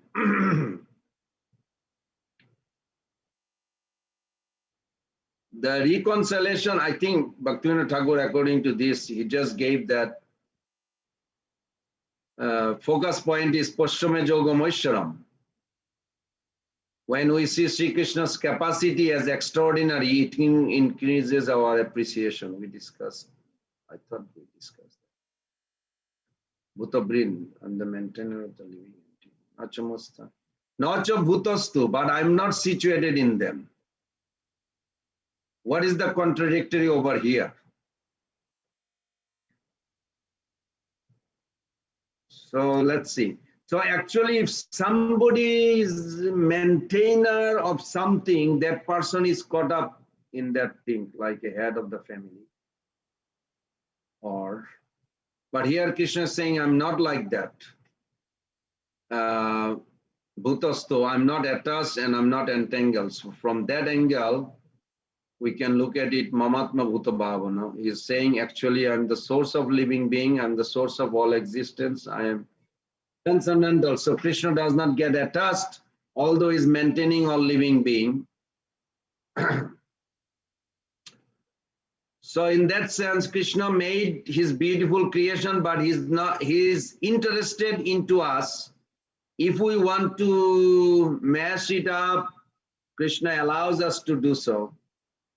Of course, if we mess up, we will have bad karma, but Krishna allows us to do bad karma. If an artist, you can use that metaphor. If an artist has made any painting, he does not want others to come and mess it up, but Krishna is not like that. He creates arrangement for living entity to live in best possible way within the material existence. But if the living entity mess up things, he allows them to do that. I mean, we all do. Because he has given them free will, so he is not attached. Now, Mamatma Bhuta Bhavana, let's see. Mamatma, Krishna is saying Mamatma is my soul. So why Krishna is using such a word, Mamatma? Does this gives credence to the notion Mayavadis have that actually that we don't have to surrender to Krishna? We have to surrender to unborn within Krishna? Is Krishna refers to something like that? He has Atma, that is source of everything. He is different from Atma. I remember Vishwanath Chakravarti Thakur says very interesting thing that just like in scriptures, it is sometimes used as Rahu's head. You saw a picture of Rahu's head? I'm sure you saw in Google. Appeared over there. Actually, we may use the word Rahu's head, but Rahu is nothing but the head. So when can use the word Rahu's head? You understanding my point? Like we use that word Rahu's head, but Rahu is nothing but the head. So when can use the word Rahu's head? Because normally the person who has head is having the body. But because Rahu's head is none different from Rahu, because Rahu is nothing but the head, similarly, Mamatma is used in this sense that actually Sri Krishna is the Atma. The word Atma is used sometimes as literal sense, sometimes in figurative also. Non-literal sense, but your heart and soul in doing service. Of course, it is not that you have to take your soul out of the body. You know, sometimes we even, I mean, roughly we use, no? Bring your soul, pray with your soul, with heart. Are you the soul or are you praying with the soul? And the soul in doing service, it is not that you have to take your soul out of the body and put in the service. You can't take it literally. What it means is put your spirit, put your essence. So Krishna is telling maybe Mamatma Bhuta Bhavana, we can see it that way, that he is saying that essential being which nothing but me only. If there was some Atma which is higher than Krishna, Krishna would have stated by now. And Krishna said the opposite repeatedly. Krishna has said in 7.7, what was that? Matta paratara nannat kinchit asti dhananjaya. There is no truth higher than me. Matta parataram nannat. Similarly, in 10.8, he will say also, we will read in future, that aham sarvasya prabhavo, everything comes from me. It is not that I come from something, everything comes from me. 15.19 also, he will say later, Jomam evam asammura janati purushottamam. In that verse also we see that one understands me as Purushottam. He is sarvabid. That person knows everything. Bhajati mam, that person worship me sarva bhavena bharata, with wholeheartedly. All the emotions of heart. So the important point is sarvabid. You can say sarvabid. That person who knows everything, it is not that somebody think that there is something higher than Purushottam, is sarvabid. No. One who knows Purushottam is sarvabid. So if we look at the overall flow of the Gita, then we understand. Otherwise we take, as I mentioned, one verse out of context, it might lead to confusion. So I would say Mahatma refers to Krishna himself. Krishna is saying that actually I myself is the source of everything, Bhuta Bhavana. I hope that helps you. Okay, Prabhuji. Thank you. Thank you. I would like somebody to read one by one, 6 to 12. No, how much are we supposed to? I would read Prabhu. No, we're not going 19. Once again, Prabhu. Yatha We're going till 10. 6 to 10 at least first. Okay, Prabhu, yes. Thank you, Prabhu. Yatakasastito nityam vayu sarvatra go mahan tata sarvani bhutani matstaniti upadharaya. Understand that as the mighty wind blowing everywhere rests always in the sky, all created beings rest in me. Purport. For the ordinary person, it is almost inconceivable how the huge material creation is resting in him. But the Lord is giving an example which may help us to understand. The sky may be the biggest manifestation we can conceive, and in that sky, the wind or air is the biggest manifestation in the cosmic world. The movement of the air influences the movement of everything. But although the wind is great, it is still situated within the sky. The wind is not beyond the sky. Similarly, all the wonderful cosmic manifestations are existing by the supreme will of the God, and all of them are subordinate to that supreme will. As we generally say, not a blade of grass moves without the will of the Supreme Personality of Godhead. Thus, everything is moving under His will. By His will, everything is being created, everything is being maintained, and everything is being annihilated. Still, He is aloof from everything, as the sky is always aloof from the activities of the wind. In the Upanishads, it is stated, Yadbisha Vata Pavate. It is out of the fear of the Supreme Lord that the wind is blowing. Taittiriya Upanishad 281. In the Brihadaranya Upanishad 389, it is stated, Etasya va aksharasya prashasane gargi surya chandramasau vidratau tishtata etasya va aksharasya prashasane ghardi dvai apritvayu vidratau tishtataha. By the supreme order, under the superintendence of the Supreme Personality of Godhead, the moon, the sun, and the other great planets are moving. In the Brahma Samhita 5.52, it is stated, Yachakshur esa savita sakala gruhanam raja samasta swaramurtir ashesha teja Yasyagnaya brahmati samruta kala chakro govindam adi purusham tamaham bhajami.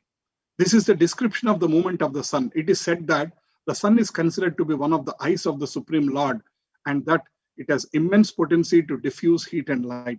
Still, it is moving in its prescribed orbit by the order and the supreme will of the Govinda. So, from the Vedic literature, we can find evidence that this material manifestation, which appears to us to be very wonderful and great, is under the complete control of the Supreme Personality of Godhead. This will be further explained in the later verses of this chapter. Hare. Very nice. Thank you. So what do we learn from this verse? You can just think, I mean, practically, each sloka are so beautiful. That Krishna determined the scope of our action, not our actions themselves. Everybody got it? Krishna determines the scope of our action. Like for an example, if you ask, if Krishna is the supreme controller, does his controllership mean whatever we do, he is controlling us and compelling us to do that? Answer is no. Krishna is the supreme controller. Now, first two verses actually all the way up to 10. It's very, very nice. It's practical, relevant to our life. How is inconceivable to the material nature. So Krishna is the supreme controller, but not the sole controller. Remember that. By his sweet will, he has given us free will. Otherwise, what is the value of free will? And based on our individual past karma, he gives each one of us certain area of control. What we do within that allotted area is up to us. Like for an example, yesterday we had a heavy hurricane type of. Now somebody has to drive to Miami from here. Cannot control the weather, it's controlled by Krishna. But inside the car, what they will think, what they will feel, how they will feel, or what their conversation amongst the friend, is it controlled by Krishna? No. So everybody understand that Krishna determines the scope of our action, not our action themselves. Can you explain that a little more, Prabhu? Scope and what you just said. Not the action, but the scope of the action. I was trying to escape from it because I want to finish the other verses. Okay, Prabhu. Okay, we can discuss just a couple minutes just on that. I give you an example. When someone becomes violently abusive, Krishna does not want them to act that way. They want to. Krishna allows them within their area of control. And for their grievous misuse of free will, they will duly get proportionate karmic consequences. You got that point, right? Clear? Good. To illustrate how our will rests within Krishna's will, if you look at this verse, word by word meaning, that how Krishna explaining this verse, that wind moving within the sky, if we envision the sky as an upside down ball, you know, like a ball, then the sky determines and delimits the area of movement of the air, not the direction of its movement. Everybody got it? Not the direction of the movement. So within the sky, the air can move up or down, left or right. Krishna's will is like the sky. Our will is like the wind. Krishna limits the scope of our actions, but within that scope, we control what we do.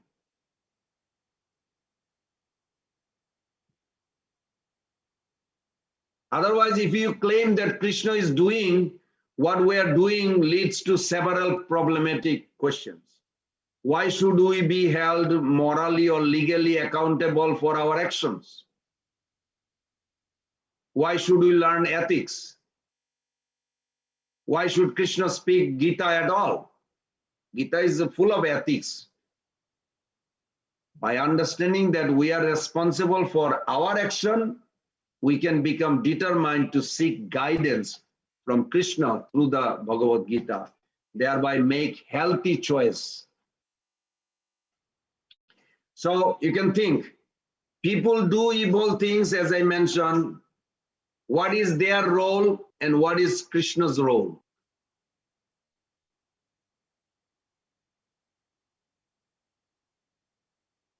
This, what metaphor does Gita use to illustrate the relative jurisdiction of divine will, Krishna's will, and my will or human will?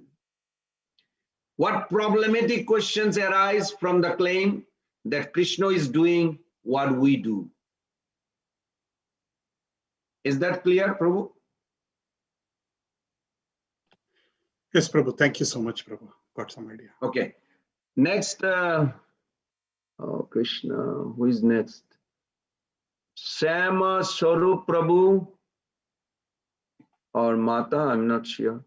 Sama Swarup, and then it says Satya Devata. I thought he or she. And then Soraja Nandini Devidasi, followed by Sanjeev. Can you all go one by one, Sloka? We have to finish all the way up to 10 at least. Number 7. They are not there.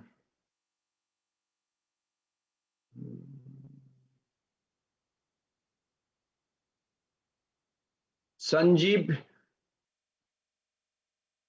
Sanatan Priyadas, Sailendra Tiruvidula. Anybody available now? Prabhu, sorry, Sanjeev here. I'm traveling. Oh, you're traveling. It's okay. Don't Then be able let to read it. somebody else. You can read. Prabhu, are you driving? If you're driving, don't read, please.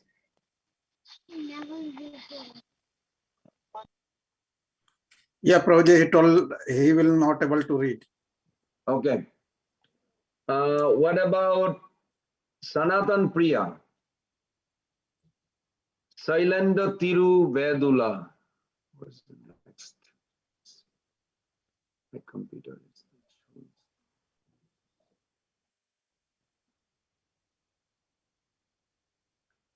Raman Krishna Das, Rebhuti Devi Dasi. I can read, Prabhu. Okay, go ahead, Prabhu. Text number 7. Sarvabhutani Kaunteya Prakritim Yanti Mamikam Kalapkshaye Punastani Kalpadau Visarjami Aham. Translation: O son of Kunti, at the end of the millennium, all material manifestation enter into my nature. At the beginning of another millennium, by my potency, I create them again. Purport by Srila Prabhupada. Yes. The creation, maintenance, and annihilation of these material cosmic manifestation are completely dependent on the Supreme Will of Personality of Godhead. At the end of the millennium means at the death of Brahma. Brahma lives for 100 years and his one day is calculated at 4,300,000,000 of our earthly years. His night is of the same duration. His month consists of 30 such days and night, and his year of 12 months. After 100 such years, when Brahma dies, the devastation or annihilation takes place. This means that the energy manifested by Supreme Lord is again wound up in himself. Then again, when there is a need to manifest the cosmic world, it is done by his will. Bahusham, although I am one, I shall become many. This is the Vedic aphorisms. Chandogya Upanishad 6.2.3. He expands himself in this material energy and the whole cosmic manifestation again takes place. Thank you very much. Hare Krishna. Thank you. Srila Prabhupada is a Rasik Bhakta. Even though you don't see externally there is any rasa, but he put that word in the purport. Bahusham. What is the need of there? Because he cannot control himself to give that relationship. Bahusham means Krishna wants to, in Vrindavan, Mother Jashoda seeing Krishna, same Krishna is seen by each person, millions of them are different according to their relationship. So this is what Bahusham means. Bahusham means Krishna has a purpose for all those devotees in this world. I mean, all those living beings. Each person, remember this is in Bhagavatam 10.14.7 in the purport. Sanatana Goswami Pad gives a secret. Each of us has a particular relationship. Mother Syamala Gopika Devi Dasi has a particular relationship with Krishna that nobody in entire creation can duplicate that or replace that. Ram Syam Prabhu has a relationship with Krishna. Nobody in entire creation can replace that. Everybody understood that? That particular relation has a particular Ishtadev, an object to love and worship.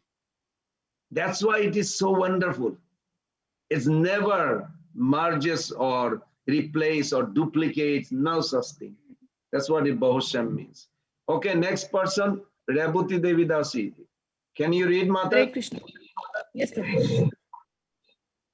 Prakritim swam avashtabhya vishrajami punha punha bhuta gramam imam kritsnam avasham prakritir vashat. Translation. The whole cosmic order is under me. Under my will, it is automatically manifested again and again. And under my will, it is annihilated at the end. Purport. This material world is the manifestation of the inferior energy of the Supreme Personality of Godhead. This has already been explained several times. The creation, the material energy is let loose as the Mahat Tattva, into which the Lord as his first Purusha incarnation, Mahavishnu, enters. He lies within the causal ocean and breathes out innumerable universes, and into each universe the Lord again enters as Garbhodakshai Vishnu. Each universe is in that way created. He still further manifests himself as Shirodakshai Vishnu, and that Vishnu enters into everything, even into the minute atom. This fact is explained here. He enters into everything. Now, as far as the living entities are concerned, they are impregnated into this material nature as a result of their past deeds. They take different positions. Thus, the activities of this material world begin. The activities of the different species of the living beings are begun from the very moment of the creation. It is not that all is evolved. The different species of life are created immediately along with the universe. Men, animal, beasts, birds, everything is simultaneously created because whatever desires the living entity had at the last annihilation are again manifested. It is clearly indicated here by the word avasham that living entities have nothing to do with this process. The state of being in their past life, in the past creation, is simply manifested again. and all this is done simply by His will. This is the inconceivable potency of the Supreme Personality of Godhead. And after creating different species of life, He has no connection with them. The creation takes place to accommodate the inclinations of the various living entities, so the Lord does not become involved with it. Hare Krishna. Thank you.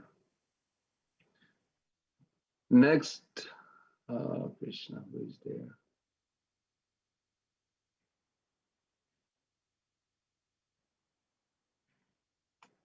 Anybody else voluntarily, you can just read. Kaivalla Prabhu.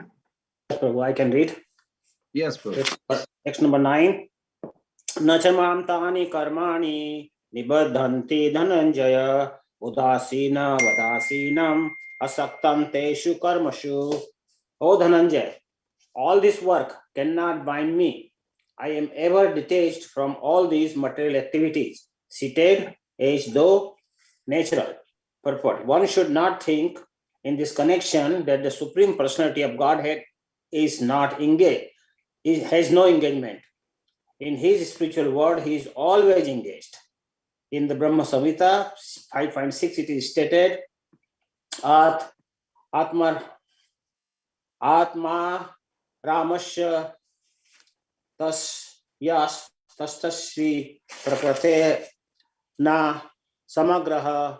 He is always involved in his eternal blissful spiritual activities, but has nothing to do with these material activities. Material activities are being carried on by his different potencies. The Lord is always neutral in the material activities of the created world. This neutrality is mentioned here with the word udasinavat. Although he has control over every minute details of the material activities, he is sitting as if neutral. The example can be given of a high court judge sitting on his bench. By his order, so many things are happening. Someone is being hanged, someone is being put into jail, someone is awarded a huge amount of wealth, but still he is neutral. He has nothing to do with all that gain and loss. Similarly, the Lord is always neutral, although he has his hands in every sphere of activity. In the Vedanta Sutra 2.1.34, it is stated, Vaishamaya nirgranyena. He is not situated in the duality of the material world. He is transcendental to these dualities, nor is he attached to the creation and annihilation of this material world. The living entities take their different forms in the various species of life according to their past deeds, and the Lord does not interfere with them. Okay, one more last. Pradhan Prabhu, can you read? I'll read. Hare Krishna Prabhuji. Yadikshena prakriti suyate sataracharam hetunane kamteya jagat viparivartate. Now translation. This material nature, which is one of my energies, is working under my direction, O son of Kunti, producing all moving and non-moving things. Under its rule, this manifestation is created and annihilated again and again. Now, purport by Srila Prabhupada. It is clearly stated here that the Supreme Lord, although aloof from all the activities of the material world, remains the Supreme Director. The Supreme Lord is the Supreme Will and the background of this material manifestation. But the management is being conducted by material nature.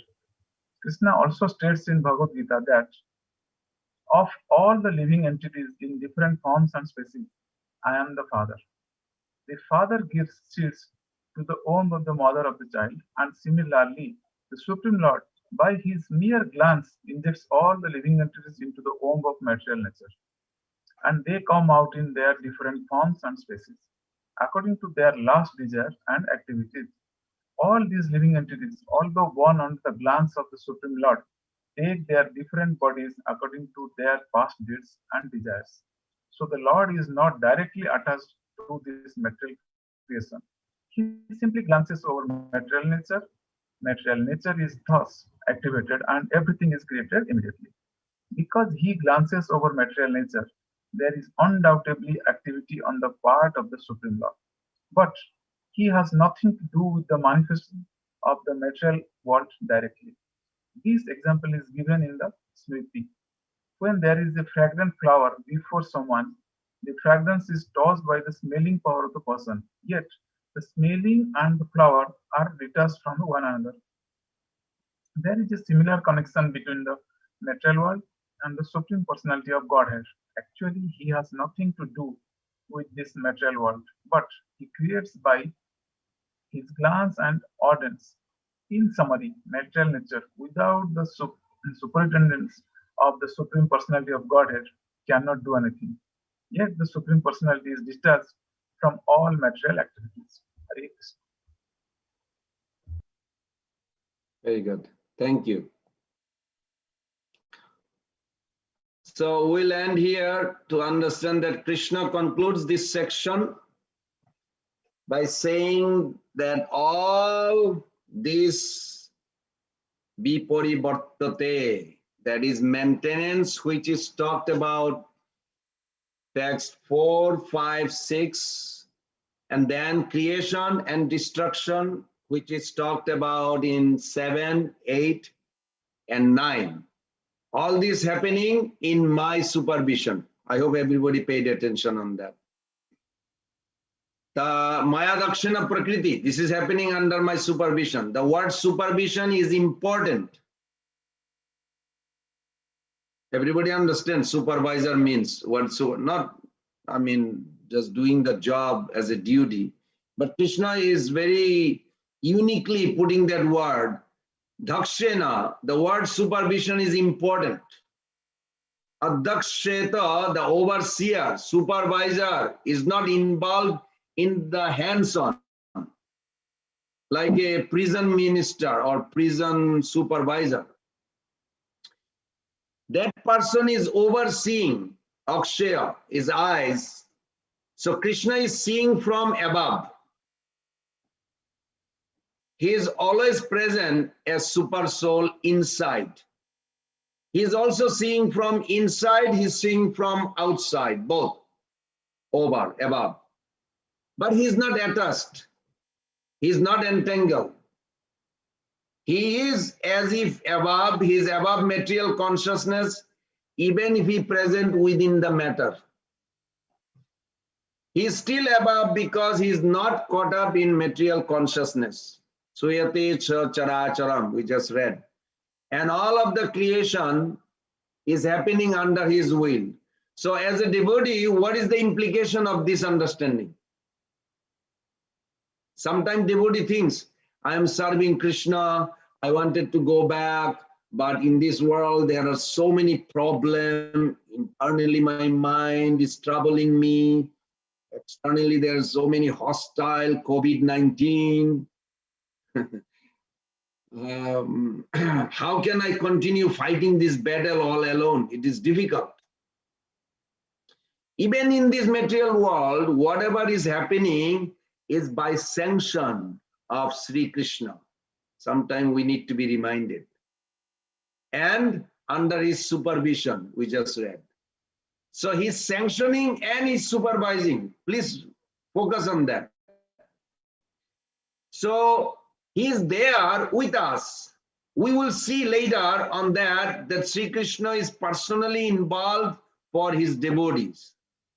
For others, he is dispassionately overseeing. But for his devotees, he is passionately involved. That is his glory.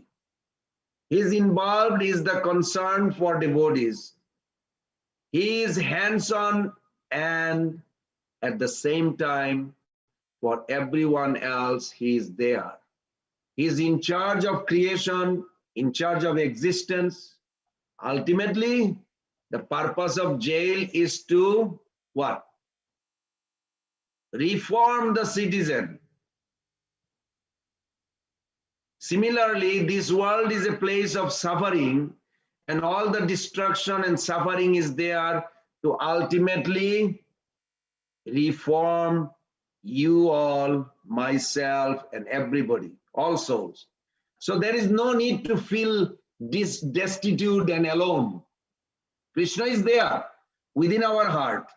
Krishna is involved and he cares. In fact, whole system of material nature is created so that there is a facility available so that we turn back to him.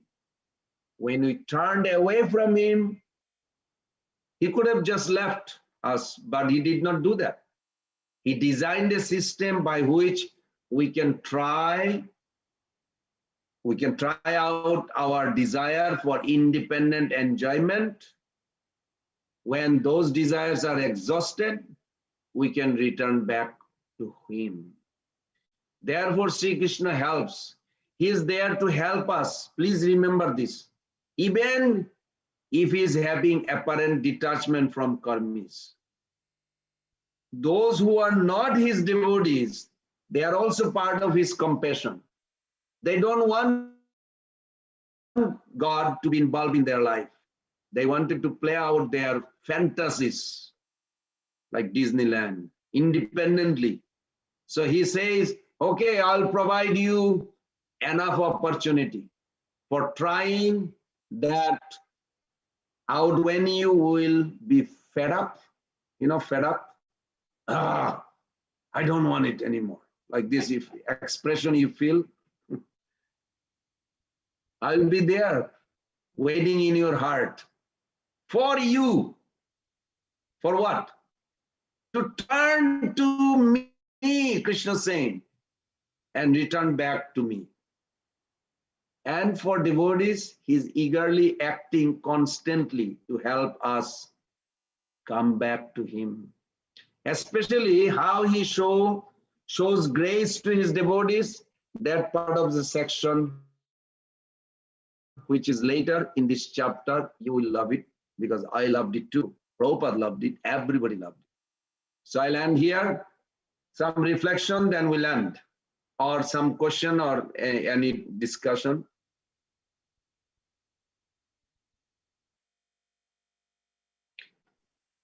Some reflection, or you want me to call you name? Krishna Prabhuji, one small question, Prabhuji. Yes. The thin line difference between the faith, belief, and trust. That was one of the questions that you mentioned on Saturday's class.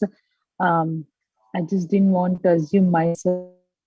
Can you give my own answers? So I thought if you can. Sure, Prabhuji. The difference between faith, belief, and trust. That was one of the questions that you mentioned.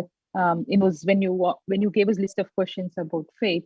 If it's going to come later, I'm okay, Prabhuji, but that was ringing in my mind. I didn't want my own personal explanation for that. So I wanted, if you can show some light on it today or later, it's up to you. Okay. Any other question?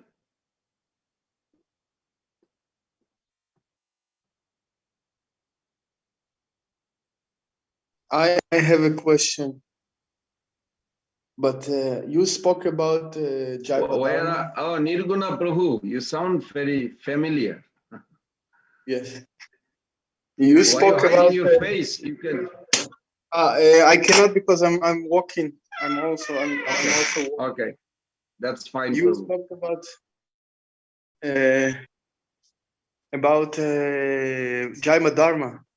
Jaiva Dharma, the book of Bhaktivinoda Thakur, and is it the figures there, are they real? Because there is a figure called Lahiri Mahasya, and I saw that there was a person like that, and he was a big guru in India, like 150 years ago. So are these figures real?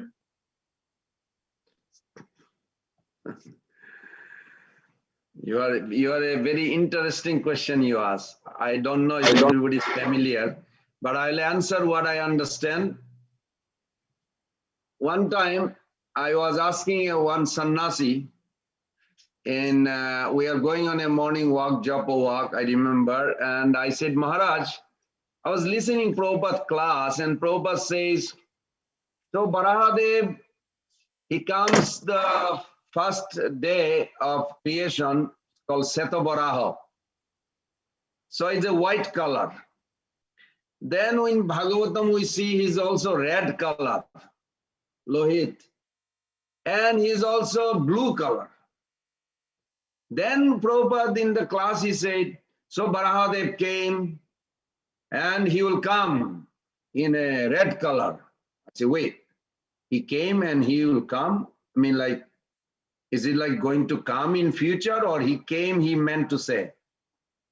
So I asked this Maharaj, and very nice, advanced sadhu. I said, Maharaj, Prabhupada just said it this morning, I heard that Barahadev is coming in a red color form. And then he said he came. So how should I take it? Like as it is, like English word, he will come in future. So then Maharaj says, why not? When Prabhupada says something, sometimes he can see things you cannot even imagine. So we take it as it is. When Bhaktivinoda Thakur gives a figure of Raghunath Das Babaji and all this figure, maybe in somewhere it is happening, he has access to see it, he put it into that form. And that is proper. Because we cannot see, according to our historical calculation, whether they were all together same time, Mahaprabhu's associate, was it true like this? We may not be able to see sometime, but very difficult. When Jagannath Das Babaji was chanting, one great devotee, Mr. Roy, he came from Calcutta to see him. So when he came to see Jagannath Das Babaji, it was the lunch time, everybody went to take prasadam, lunch. And there was nobody in the front, and Babaji was in his room next to the front, and he's chanting. So this Mr. Roy, he's a very rich man from Calcutta, and he's looking for somebody to ask permission to meet the Babaji. But he never met him, so he's not aware. So then he ended up entering into Babaji's room. He said, Hare Krishna, is there possibility we can meet the Babajis? Can you take us to the Babajis? Just like Radha Govinda Maharaj in Vrindavan. Radha Govinda Maharaj, when he came to Prabhupada, he saw Prabhupada in Gorakhpur. He told me that story, that but when he came to see Mr. Poddar, I think Hanuman Prasad Poddar's house, then he saw an old man sitting in the couch, and so he asked, you want to see Maharaj? So he did not know who is this old man. So old man says, why you want to see Maharaj? He said, oh, because he told me to come, and he's a great sadhu, great devotee. How do you know he's a great devotee? So then old man says, how do you know? And then Radha Govinda Maharaj, he had a pant and shirt. He was just an Indian bari. He was not a sannyasi or a brahmachari. It's just a regular Indian dress, pant and shirt. He said, because he knows Lord Chaitanya Mahaprabhu. I'm paraphrasing what Maharaj told me. And then he said, who is Lord Chaitanya Mahaprabhu? He said, he's Supreme God. He said, how do you believe he's Supreme God? Then Radha Govinda Maharaj says, you traveling with Maharaj, you don't know. He said, where he says that? He says, Chaitanya Charitamrita says this. He said, how do you believe Chaitanya Charitamrita? This old man says. Then Radha Govinda Maharaj got little irritated. You traveling with Maharaj, you don't know that Chaitanya Charitamrita says this? So then all of a sudden he noticed a lot of Western devotees paying obeisances to this old man. And then he realized that Maharaj is him actually. Because he never met Prabhupada before that, directly face to face, he saw from far. I mean, he saw, but it was a glimpse. He told him to come. And then he apologized. Then Prabhupada, because Prabhupada, he was a cold and he had a chadar covered his body. Then Prabhupada grabbed his hand and he took him. But Prabhupada liked that argument, even though we don't argue with our guru like this, but he didn't know that it was Prabhupada. Something like this, we can see a lot of time we get confused with the figures, like exactly who is who. Now, if Prabhupada, if Radha Govinda Maharaj had to leave, he probably will never know that was Prabhupada. He would think there was this one Indian man was arguing about Lord Chaitanya is God or not. Luckily, he had an opportunity. Prabhupada revealed himself that he is Prabhupada. So similarly, a lot of things we see that they express, not necessarily we have an ability to see, but they can reveal. When they reveal, we should have a strong faith and we'll be able to see. Yes, one Acharya, actually one of Bhakti Siddhanta Thakur's disciple, Bhakti Rakshak Sridhar Maharaj, he says, this thing is possible, they exist, or it will take place, that pastimes, what Bhakti Vinod Thakur depict in Jaiva Dharma. So I hope Nirguna Prabhu, you see like that way. Hope it helpful.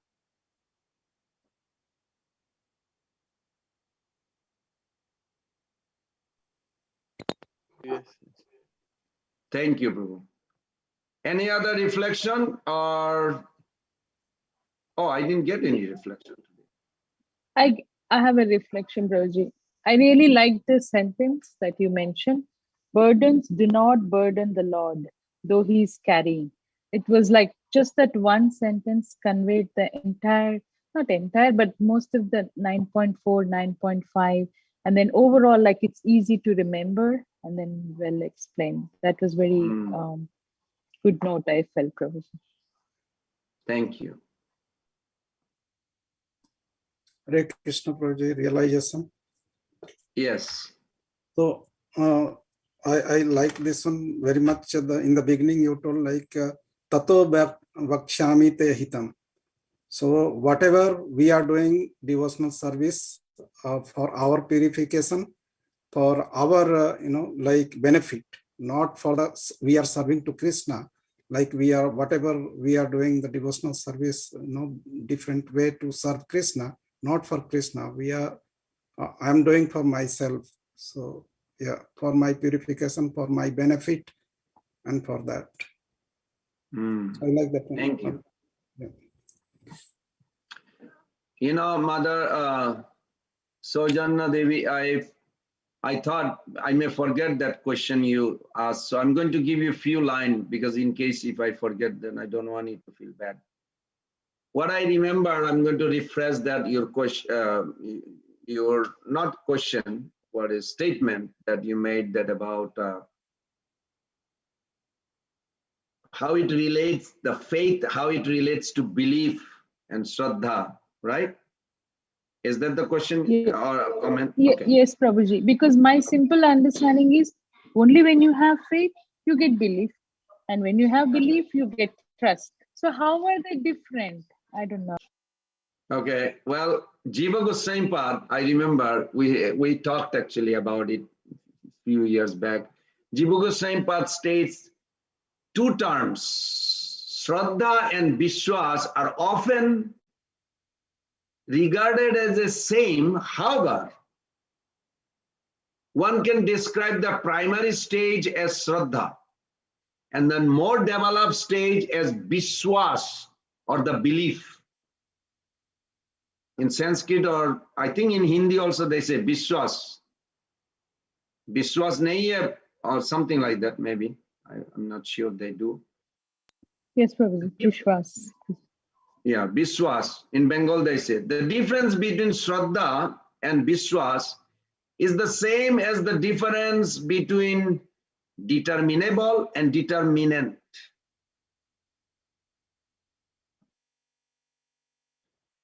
Now, we can give a little example. Color is determinable.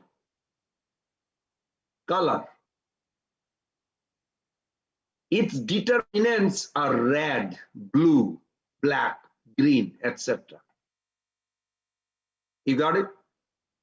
Everybody got that point? Okay. So the word color is a category. And different color are subcategories. So in the same way, Shraddha is a primary stage of faith in general. And you will see Krishna uses a lot in Bhagavad Gita even. Asraddha dhana purusha dharma shasya parantapa. Was it 9.3? We just read last Saturday. So Shraddha, he uses that lot of Shraddha. But Chaitanya Mahaprabhu used Vishwas in Chaitanya Charitamrita. Shraddha Shabde Vishwas. Kahe Sudhira Nischay Krishna Bhakti Kaile Sarva Karma Kita. Prabhupada used that also. Vishwas. Vishwas. In Bengal, I think they say Vishwas. Vishwas. Vishwas. Shab. V is there is silence. So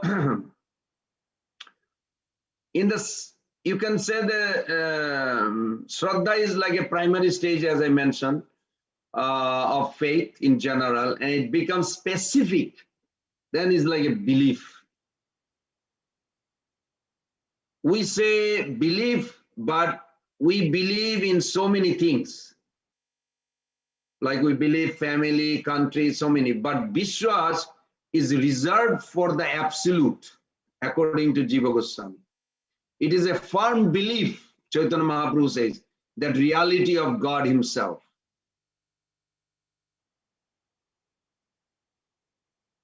And English, I mean, sometime in the purport of 9.3, I remember also Prabhupada says that it is only by faith. Actually, that sentence scared me many years back. It says, it is only by faith that one can advance in Krishna consciousness. That's a heavy statement. You can look at it in the Bhagavad Gita 9.3. So that means if I don't have a faith, I'm doomed. No progress, no advancement.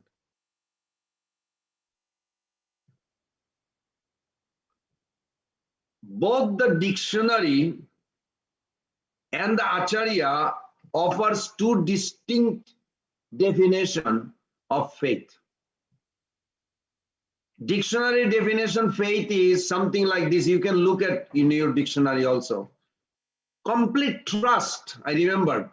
It says the complete trust. Faith means complete trust or confidence in someone or something. In the same vein, Krishnadas Kaviraj Goswami defines faith as complete conviction that simply by Krishna consciousness or serving Krishna,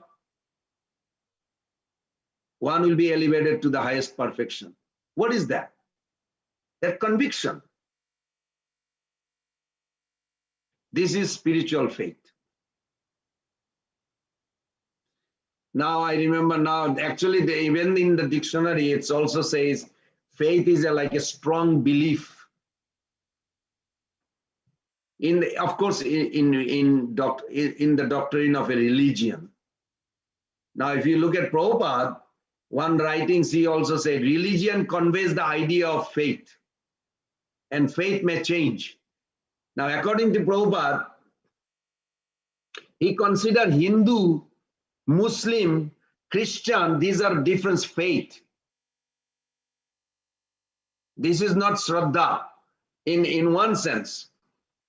In a sense that Krishna says, Sattiki Adhyatmiki Shraddha, Karma Shraddha So Rajasa, Tamasi Adharma Shraddha, Mat Shraddha to Nirguna. So Krishna says we have an eternal faith. If you remember, I discussed that if somebody say, I don't believe anything, that is also his faith. Everybody understand that point? He believes, see how interactive we use that word, belief. He believes, he doesn't believe anything. So he has a belief that he doesn't want to believe in any God. That is also belief. Because belief is eternal. This faith is also eternal in that sense. It's not possible, but faith changes. So Prabhupada said all this dharma, religion that Hindu, Christian, oh, this Prabhu, just like yesterday I gave class. No, what is yesterday?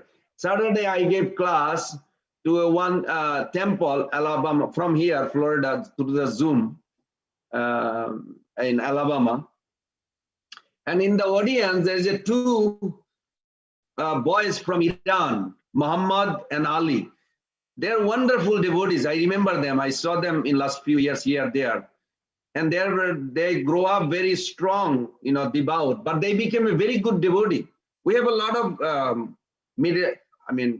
some Middle Eastern devotees here in Denver, Colorado temple. One of the head, he's Mahasoma Prabhu. He grew up as a devout Muslim, but when they become devotee, they become wonderful devotee. So I remember this Saturday, day before yesterday, I was very happy to see Muhammad because I had a talk with him. And he has always nice question, and they're serious. They're chanting, they're reading, they go through everything very perfectly. So I remember I had a discussion. I said, so what is the difference? That you grow up as a strong, devout Muslim. Now you are a strong, devout Hare Krishna. What's the difference? He said it's more convincing and more relevant to our heart. I feel my heart. Like it makes sense, the philosophy of Krishna consciousness. So I am devout, and my parents did not like it in the beginning, but they appreciate now. And they are saying, just stay in America. Don't come right now here because it's difficult. Sometime in their country, there are some fanatics also. But then through them, we saw 6, 7, 8, 10 now. 10, all are Middle Eastern boys, girls from there, and they become very strong devotee. Because Krishna consciousness gives relevant to our natural feeling, not fanaticism or just a path. So in that sense, why Prabhupada says that Christian, Muslim, Buddhist, these are like a faith. They can change. That's not real religion. What does that mean? What it means Prabhupada says is not real religion. Because religion means, in that sense, inseparable, inherent nature of the soul.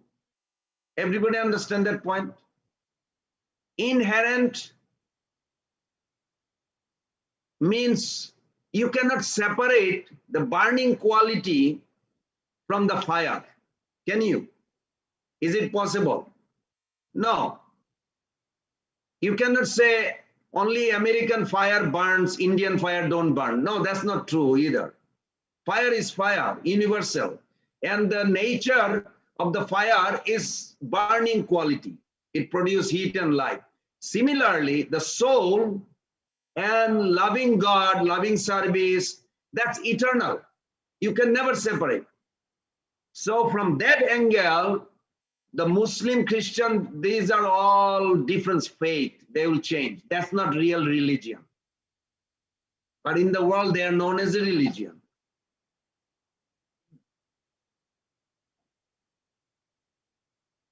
Everybody understand that point? So from that point, you can say that Shraddha, Shraddha means, Dha means you're holding, Shraddha means what you're thinking, feeling, willing, your consciousness holding. For an atheist, he holds his consciousness that he doesn't want to believe anything. Okay, that is his faith. So there is interrelated. It's not distinct like this word means only this, nothing else. It's not possible. But as long as we understand that inherent nature of the conscious being is his eternal dharma. That's why Sanatan Dharma has no beginning, no end. What is Sanatan Dharma? Is Vaishnava Dharma. When Vaishnava Dharma began in this world? Anybody knows? When Hare Krishna, Krishna consciousness began?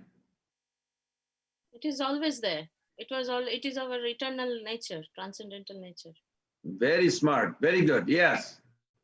The day one, when Brahmaji is the first living being, he is the Vaishnava, he is our founder. From the day of creation, this Krishna consciousness is there. But in the Western world, they haven't seen until Prabhupada brought it here.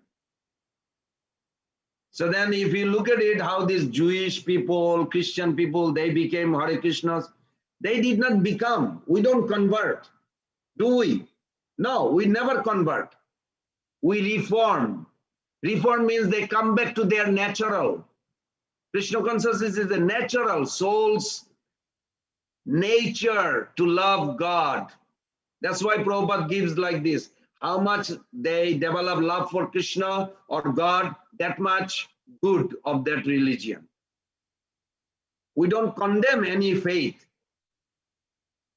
Everybody, I hope you never forget these three things.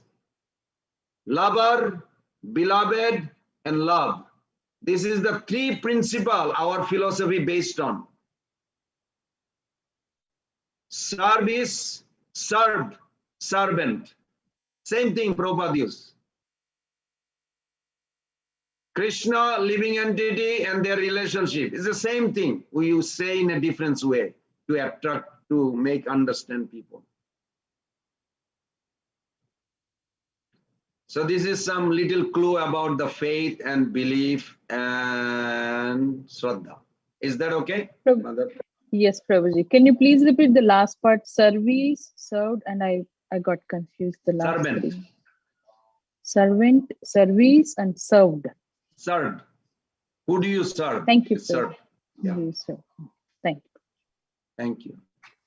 So, Prabhuji, I can give some reflection. Like he gives, Krishna gives an example like blowing of the wind and the sky.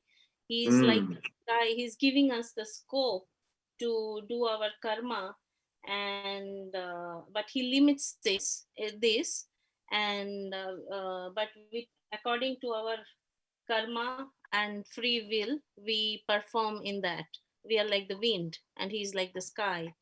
And also another point is he is every millennium, everything, when everything is annihilated, everything goes in him, and at his will again everything is created, and just by his looking at the material nature.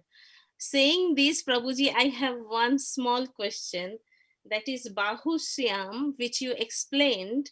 I did not understand why Prabhupada said here, in what context. Because he wants all the soul to come back with in relationship. He find everywhere, any scope, he put it. Like one Mayavadi guru in South India told to Atma Tattva Prabhu. I like that always. He was very popular. I don't know if he's still alive. He was very popular in Vijay, what's that place called? Anyway, in somewhere in Andhra. Vijay, no. Vijayawada. Vijayawada. Yeah, Vijayawada. Sorry. So he was very prominent. So Atmadatta Prabhu went there with Prabhupada's book.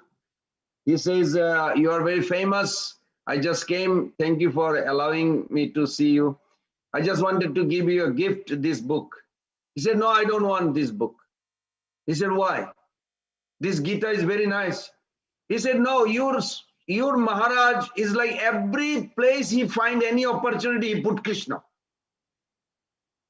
So Atmadatta Prabhu said, what does that mean? He said, look in the 3rd chapter Bhagavad Gita, it says Karma Yoga. Where it says Bhakti, he translates action in Krishna consciousness. That's true. Because Prabhupada's view, if you look at it in 10th, what's that verse? Aham Atma Gurakesa Sarvabhutastita. It says Aham means I, Atma means soul. So this Mayavadi, he translates his Bhagavad Gita. He says, I am the soul. God is saying I'm the soul. And Prabhupada said, no, God is saying I am the super soul, Paramatma. So then, this is called a simple logic. Who is speaking Bhagavad Gita? Who? Krishna. He says, I am the soul. Does not mean he is the Atma only. He is the Paramatma. So Prabhupada translation is so perfect. But they cannot take it, like Prabhupada smashed, all the misconception. That's why he put it as it is, Bhagavad Gita. And this guru was like, he said, I cannot take this book because it's too much, like put all our book into finish, no existence. Nobody will like it. was very funny. After a few years, he actually traced it and he wanted the book. He said, because he sees the devotees are more happy and his followers are not happy. So I don't know whether he became a devotee.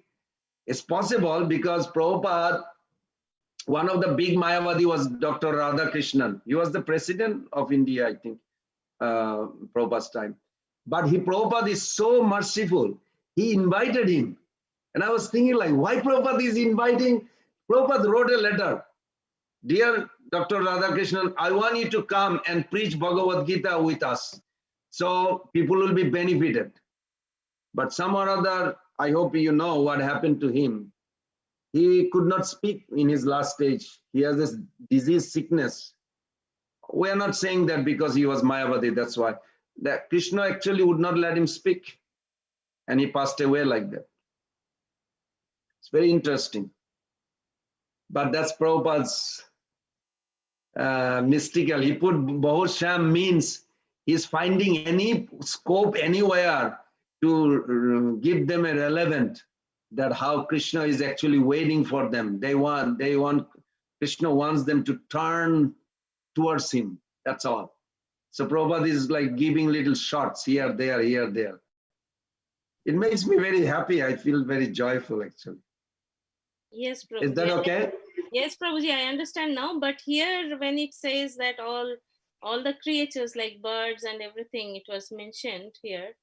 So that Yes. was so whoever is getting annihilated at the time was a bird will again be created as a bird itself, right? They will not be having any other life form, because we all have to go through the process to become get a human form and then purified and then become, go have our actual swarupa. That's what Prabhupada means probably, right? That Bahusam means the actual swarup of us, right? Bahusam means Krishna wants to become many for each of them. He's already there in the heart. He just wants them to revive. But in your understanding, maybe I misunderstood. You correct me if I'm going to say what the Bhagavatam explaining. 8 million species, it's like a roller coaster. You're familiar with roller coaster. Once you are sitting on the roller coaster, nothing stops until it ends. So when 8 million species takes one life, next life, randomly, one by one, it will come. Whether they are, the snake is eating the frog or lion is eating the deer, doesn't matter, nothing stops. It's like automatically going until it comes to human form. And then the karma began. Before that, there is no karma. It's the result of karma. Karma only begins at human form. So when we came to the material world, 2 births. One birth as a Brahmaji, and Prabhupada mentioned also another birth as a human form. Both Prabhupada mentioned. We generally hear about Brahma. No, Prabhupada also mentioned the other one in 4th canto. And commentary given, actually human birth has all the Brahmas, that component is there. That's why both are same. So karma start from the moment we take human birth. Now, in Los Angeles, on Watsaga Avenue, the devotee going back and forth chanting. I remember I used to go also chant. And one day they asked Prabhupada, now we are going back and forth chanting. What happened to all the grass? We're stepping on it. Prabhupada said they are all becoming human. They don't go back home, back to Godhead. Because you have to remember, nothing is automatic. Everything is intentional. You have to desire to go back to serve him. Krishna is never going to just put you into ignorance and cut your throat and take you back home. No, there is no such thing. So Prabhupada said those grass will take a human birth. Shankar Prabhu, he's our head cook, one of the head cook. He used to make a flower and a garland sometime. He brought some flower to Prabhupada. He gave to Prabhupada flower, and then Prabhupada said, so any question? He said, yes, Prabhupada. I give you the flower. What happened to the plant of the flower? Prabhupada said, next life he'll become human. It is rare opportunity that they become human. We take it easily because we got a human birth. But actually, if you could see your previous life animal, you would say, oh my God, how can I just stay quiet as a human? Human is so rare, extremely rare. And if we miss it, of course, you all not will miss it. But only one loophole Jayapataka Maharaj gave, I mentioned other day, scary. He said, in case if you miss it, you may go to heaven for 10,000 years. I hope you all remember. And I hope nobody does that. Because when you come back, your bhakti will be still there, but you'll have no ISKCON. I mean, I don't know, I hope there will be, but Prabhupada said it's only 10,000 years. So I don't know. So that's scary part. The other thing is that yesterday we are having Sunday feast, we are discussing, and Adikarta Prabhu, he's one of our ISKCON Guru. He mentioned something very interesting. I never heard it. He says, Prabhupada discussion with Mukunda Maharaj. We generally hear about the microphone. That microphone was material matter, made of matter. But when you are giving class and singing with the microphone, then it's becoming spiritualized. But that part I heard, but the other part I never heard until yesterday. He said, Prabhupada told him, the person who made this microphone in his factory, every employee will get a Agyata Sukriti because that factory produced a microphone used by Prabhupada in his speaking. Wow, I was like, you know, and then I came home last night and I was making list. We make one garland. We bought the flower from this public, a grocery store we call public. And the people who is the cash register, person who carries the flower from the farm to the shed, then the person who planted it, person who plucked it, the whole family, their family, all going to get little bhakti unmukhi sukriti. Agyata sukriti means they have no idea. Agyata means not known. One day, they're all going to become devotee. At least they are going to hell is stop, check for now. Because the Hare Krishna devotees are engaging. So mothers and Prabhus, engage everything possible in your area, in Krishna's service. Give the opportunity to Karmi. They may not become devotee now, but they will be in the line. This vision Prabhupada has never stopped. Ratha Jatra. I think I mentioned that when they criticize about Jagannath's form, they say, what kind of God is this? Not complete hand, leg, is like a little statue, something like that. So they asked Prabhupada that this is, they are committing offense by thinking like that. These people, they are very gentle, very rich family. They came and they asked question that what kind of is not attractive. God should have a more attractive form than the human. But they don't understand the Rasa Tattva. Even some devotees don't understand Rasa Tattva. The whole purpose of Vrindavan Vrindavan atmosphere is based on Rasa Tattva. Rasa Tattva means the highest pleasure that Brajavashi experience. It's not like a human experience of this world. When Krishna's heart softened, when Krishna was hearing the separation feeling and love that Brajavashi holds for Krishna, Krishna even could not control that his body melted. In Jagannath Puri, you will see some painting is there, just the face, not even leg and arm, only the face you will see. And they sell this, and people buy this and take that to their home, wherever they come from. How is this? Is this complete? Yes, it is complete. Krishna feel that intense love, separation, that his body melt like a little big, just painting of just the face, nothing else. Oh, look at this, Prabhu has. Pradhan Prabhu. So like this, it's true. But this Rasa Tattva, even devotee don't understand sometimes. This is so wonderful. And Prabhupada is, of course, he's from Vrindavan. You can see like that. I'm not being, how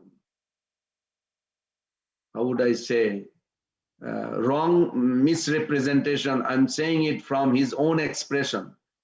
When the verse 8 in Bhakti Shastri Nectar of Instruction, you'll see the verse 8. Tannama rupa charita disuki tananu smrita kramena rasana manasi nijja tistan brajeta dunuragi jananugami kalam nayat iti upadesha saram. The essence of all advice. When that verse they were reading, so they asked Prabhupada, we just read this verse. This is so beautiful. But it says that we have to follow, we have to serve Krishna under a Brajabasi. Prabhupada said, yes. So which Brajabasi should we follow? Prabhupada said, I'm here. So sometime he did reveal who he is. He said, I'm here. He is the Brajabasi. He is not coming from Kurukshetra or some part of spiritual world. No, he come from Vrindavan, Golok Vrindavan, directly. He revealed this few times. Yes, that painting, everybody can see it. You can put it at the picture in the chat room. The Jagannath face. Very beautiful. I don't have the pictures. Tomorrow I'll put it, bro. Okay, thank you. Prabhuji, so, Prabhuji, so I understand this, but might be a silly question that we have, even if we are as a form, we still, because it's a roller coaster, right? So we are actually, why is it said that it is durlabh? I mean, getting a human form, because they will eventually come in human form, because they are not getting karma there. They're just having the reactions which they're suffering, and they will come, right? So why is it saying that it's durlabh, having a human form? They will come, right? It's a process. It will again, they will go back probably in animal species, but they will again come, right? Do you know what is 8 million lives means? That I know, of course. You do? No, I mean, I understand it's a long time. Most of the people cannot even tolerate this life. They have a complaint and all this. 8 million lives, you taking it easy like, oh, okay, we'll go on a roller coaster, another one. I am not going anywhere. I'm going spiritual world. I'm also Forget this. Yeah. This is not automatic understanding. This is extremely rare. Believe me. Yes. Everybody suffers. Even I know naturally, okay, you know, other day somebody was showing me that how this lion really, the lion went to near the water and the crocodiles are there, and then what was I forgot that animal name, and it came nearby, and lion wanted to get, but the alligator grabbed that leg, and they will never let go. I know we live in a gator land. Florida is full of gator. And we learned about it that once they grab you, unless thunder or gun kills them, they will never let go. They never open their mouth. So after 2 minutes, I could not tolerate. I don't need to see it. It can't. And you can see that suffering. My God, how much one is enjoying. The gator is enjoying. Today we'll have a feast. And the poor animal and his family, they're like all watching. They don't know what to do. Is that really a life? It's miserable. Every life is miserable in this world. It's horrible. So we should really take it seriously. It is rare, extremely rare. If those who are missing, unfortunately, a lot of people are missing. Believe me, this is a wonderful thing. Prabhupada did it. In our parampara, nobody did like this. Mass distribution of prasadam and books like this. This is Prabhupada's idea. mass distribution of prasadam. How many millions of prasadam and how many millions of books? As I mentioned, like last Christmas, 4 millions Bhagavad Gita in 4 million people's hands. Prabhupada said, if they look at the Gita and appreciate little bit, oh, that's a nice book, that's it. Jamaduta will not touch them now. They will take birth as a human. That doesn't mean they'll go back home, because it's not automatic. I mentioned that. Everybody understand that. On 12th chapter, I'll discuss that. It is intentional. Bhakti is intentional. Krishna does not want to make love with a robot. Krishna does not want to come as a robot. Krishna wants a conscious beloved, conscious lover. That's why the process is hard. And I hope you don't think 8 million is easy. No, Prabhuji. I never meant that. No, I'm sorry.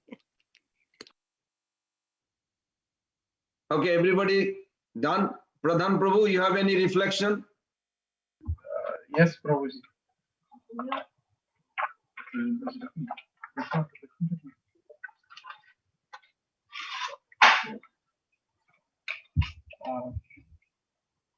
Prabhuji, the last one. Your class is fully nectarian, Prabhu. I mean, I'll say one or I'll leave another. It is difficult for me. So that day I missed. That do not burden the Lord. This is what taught me today. Also in text 4, you said Krishna explains his relationship with material and spiritual, spiritual energy. So many Prabhu, I mean, you said this Brahman realization, then Paramatma realization, then many Prabhu, then Devabrata story. Normally what we see, that is what matters. Very good. Thank you. It's wonderful. Bamandev Prabhu, you have a word for me. Any reflection? Anything you're going to take?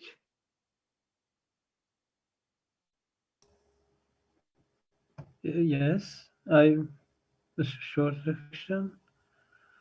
That you told us that Krishna determines the scope of our actions and not our actions themselves. Very nice. Thank you. That's wonderful. Hope you can apply in your life. Yes. Everybody understand what he says. It's so nice. The sky does not control which way the wind will go. Very nice. It's nice. So Krishna controls, but he doesn't control what we're going to choose to think. That's up to us. He never controls that. Whether we want to love him or don't like him, we don't want Krishna. That he doesn't. He's not going to scare us or force us. Such a lovely God. Mother Shyamala Gopika, you have anything, Mata? Hare Krishna, Prabhu. Then those pronunciation, Prabhu, yeah, as all the points are really nice, but I just want to confirm whether my understanding is right or not, especially 9.4, 5, 6.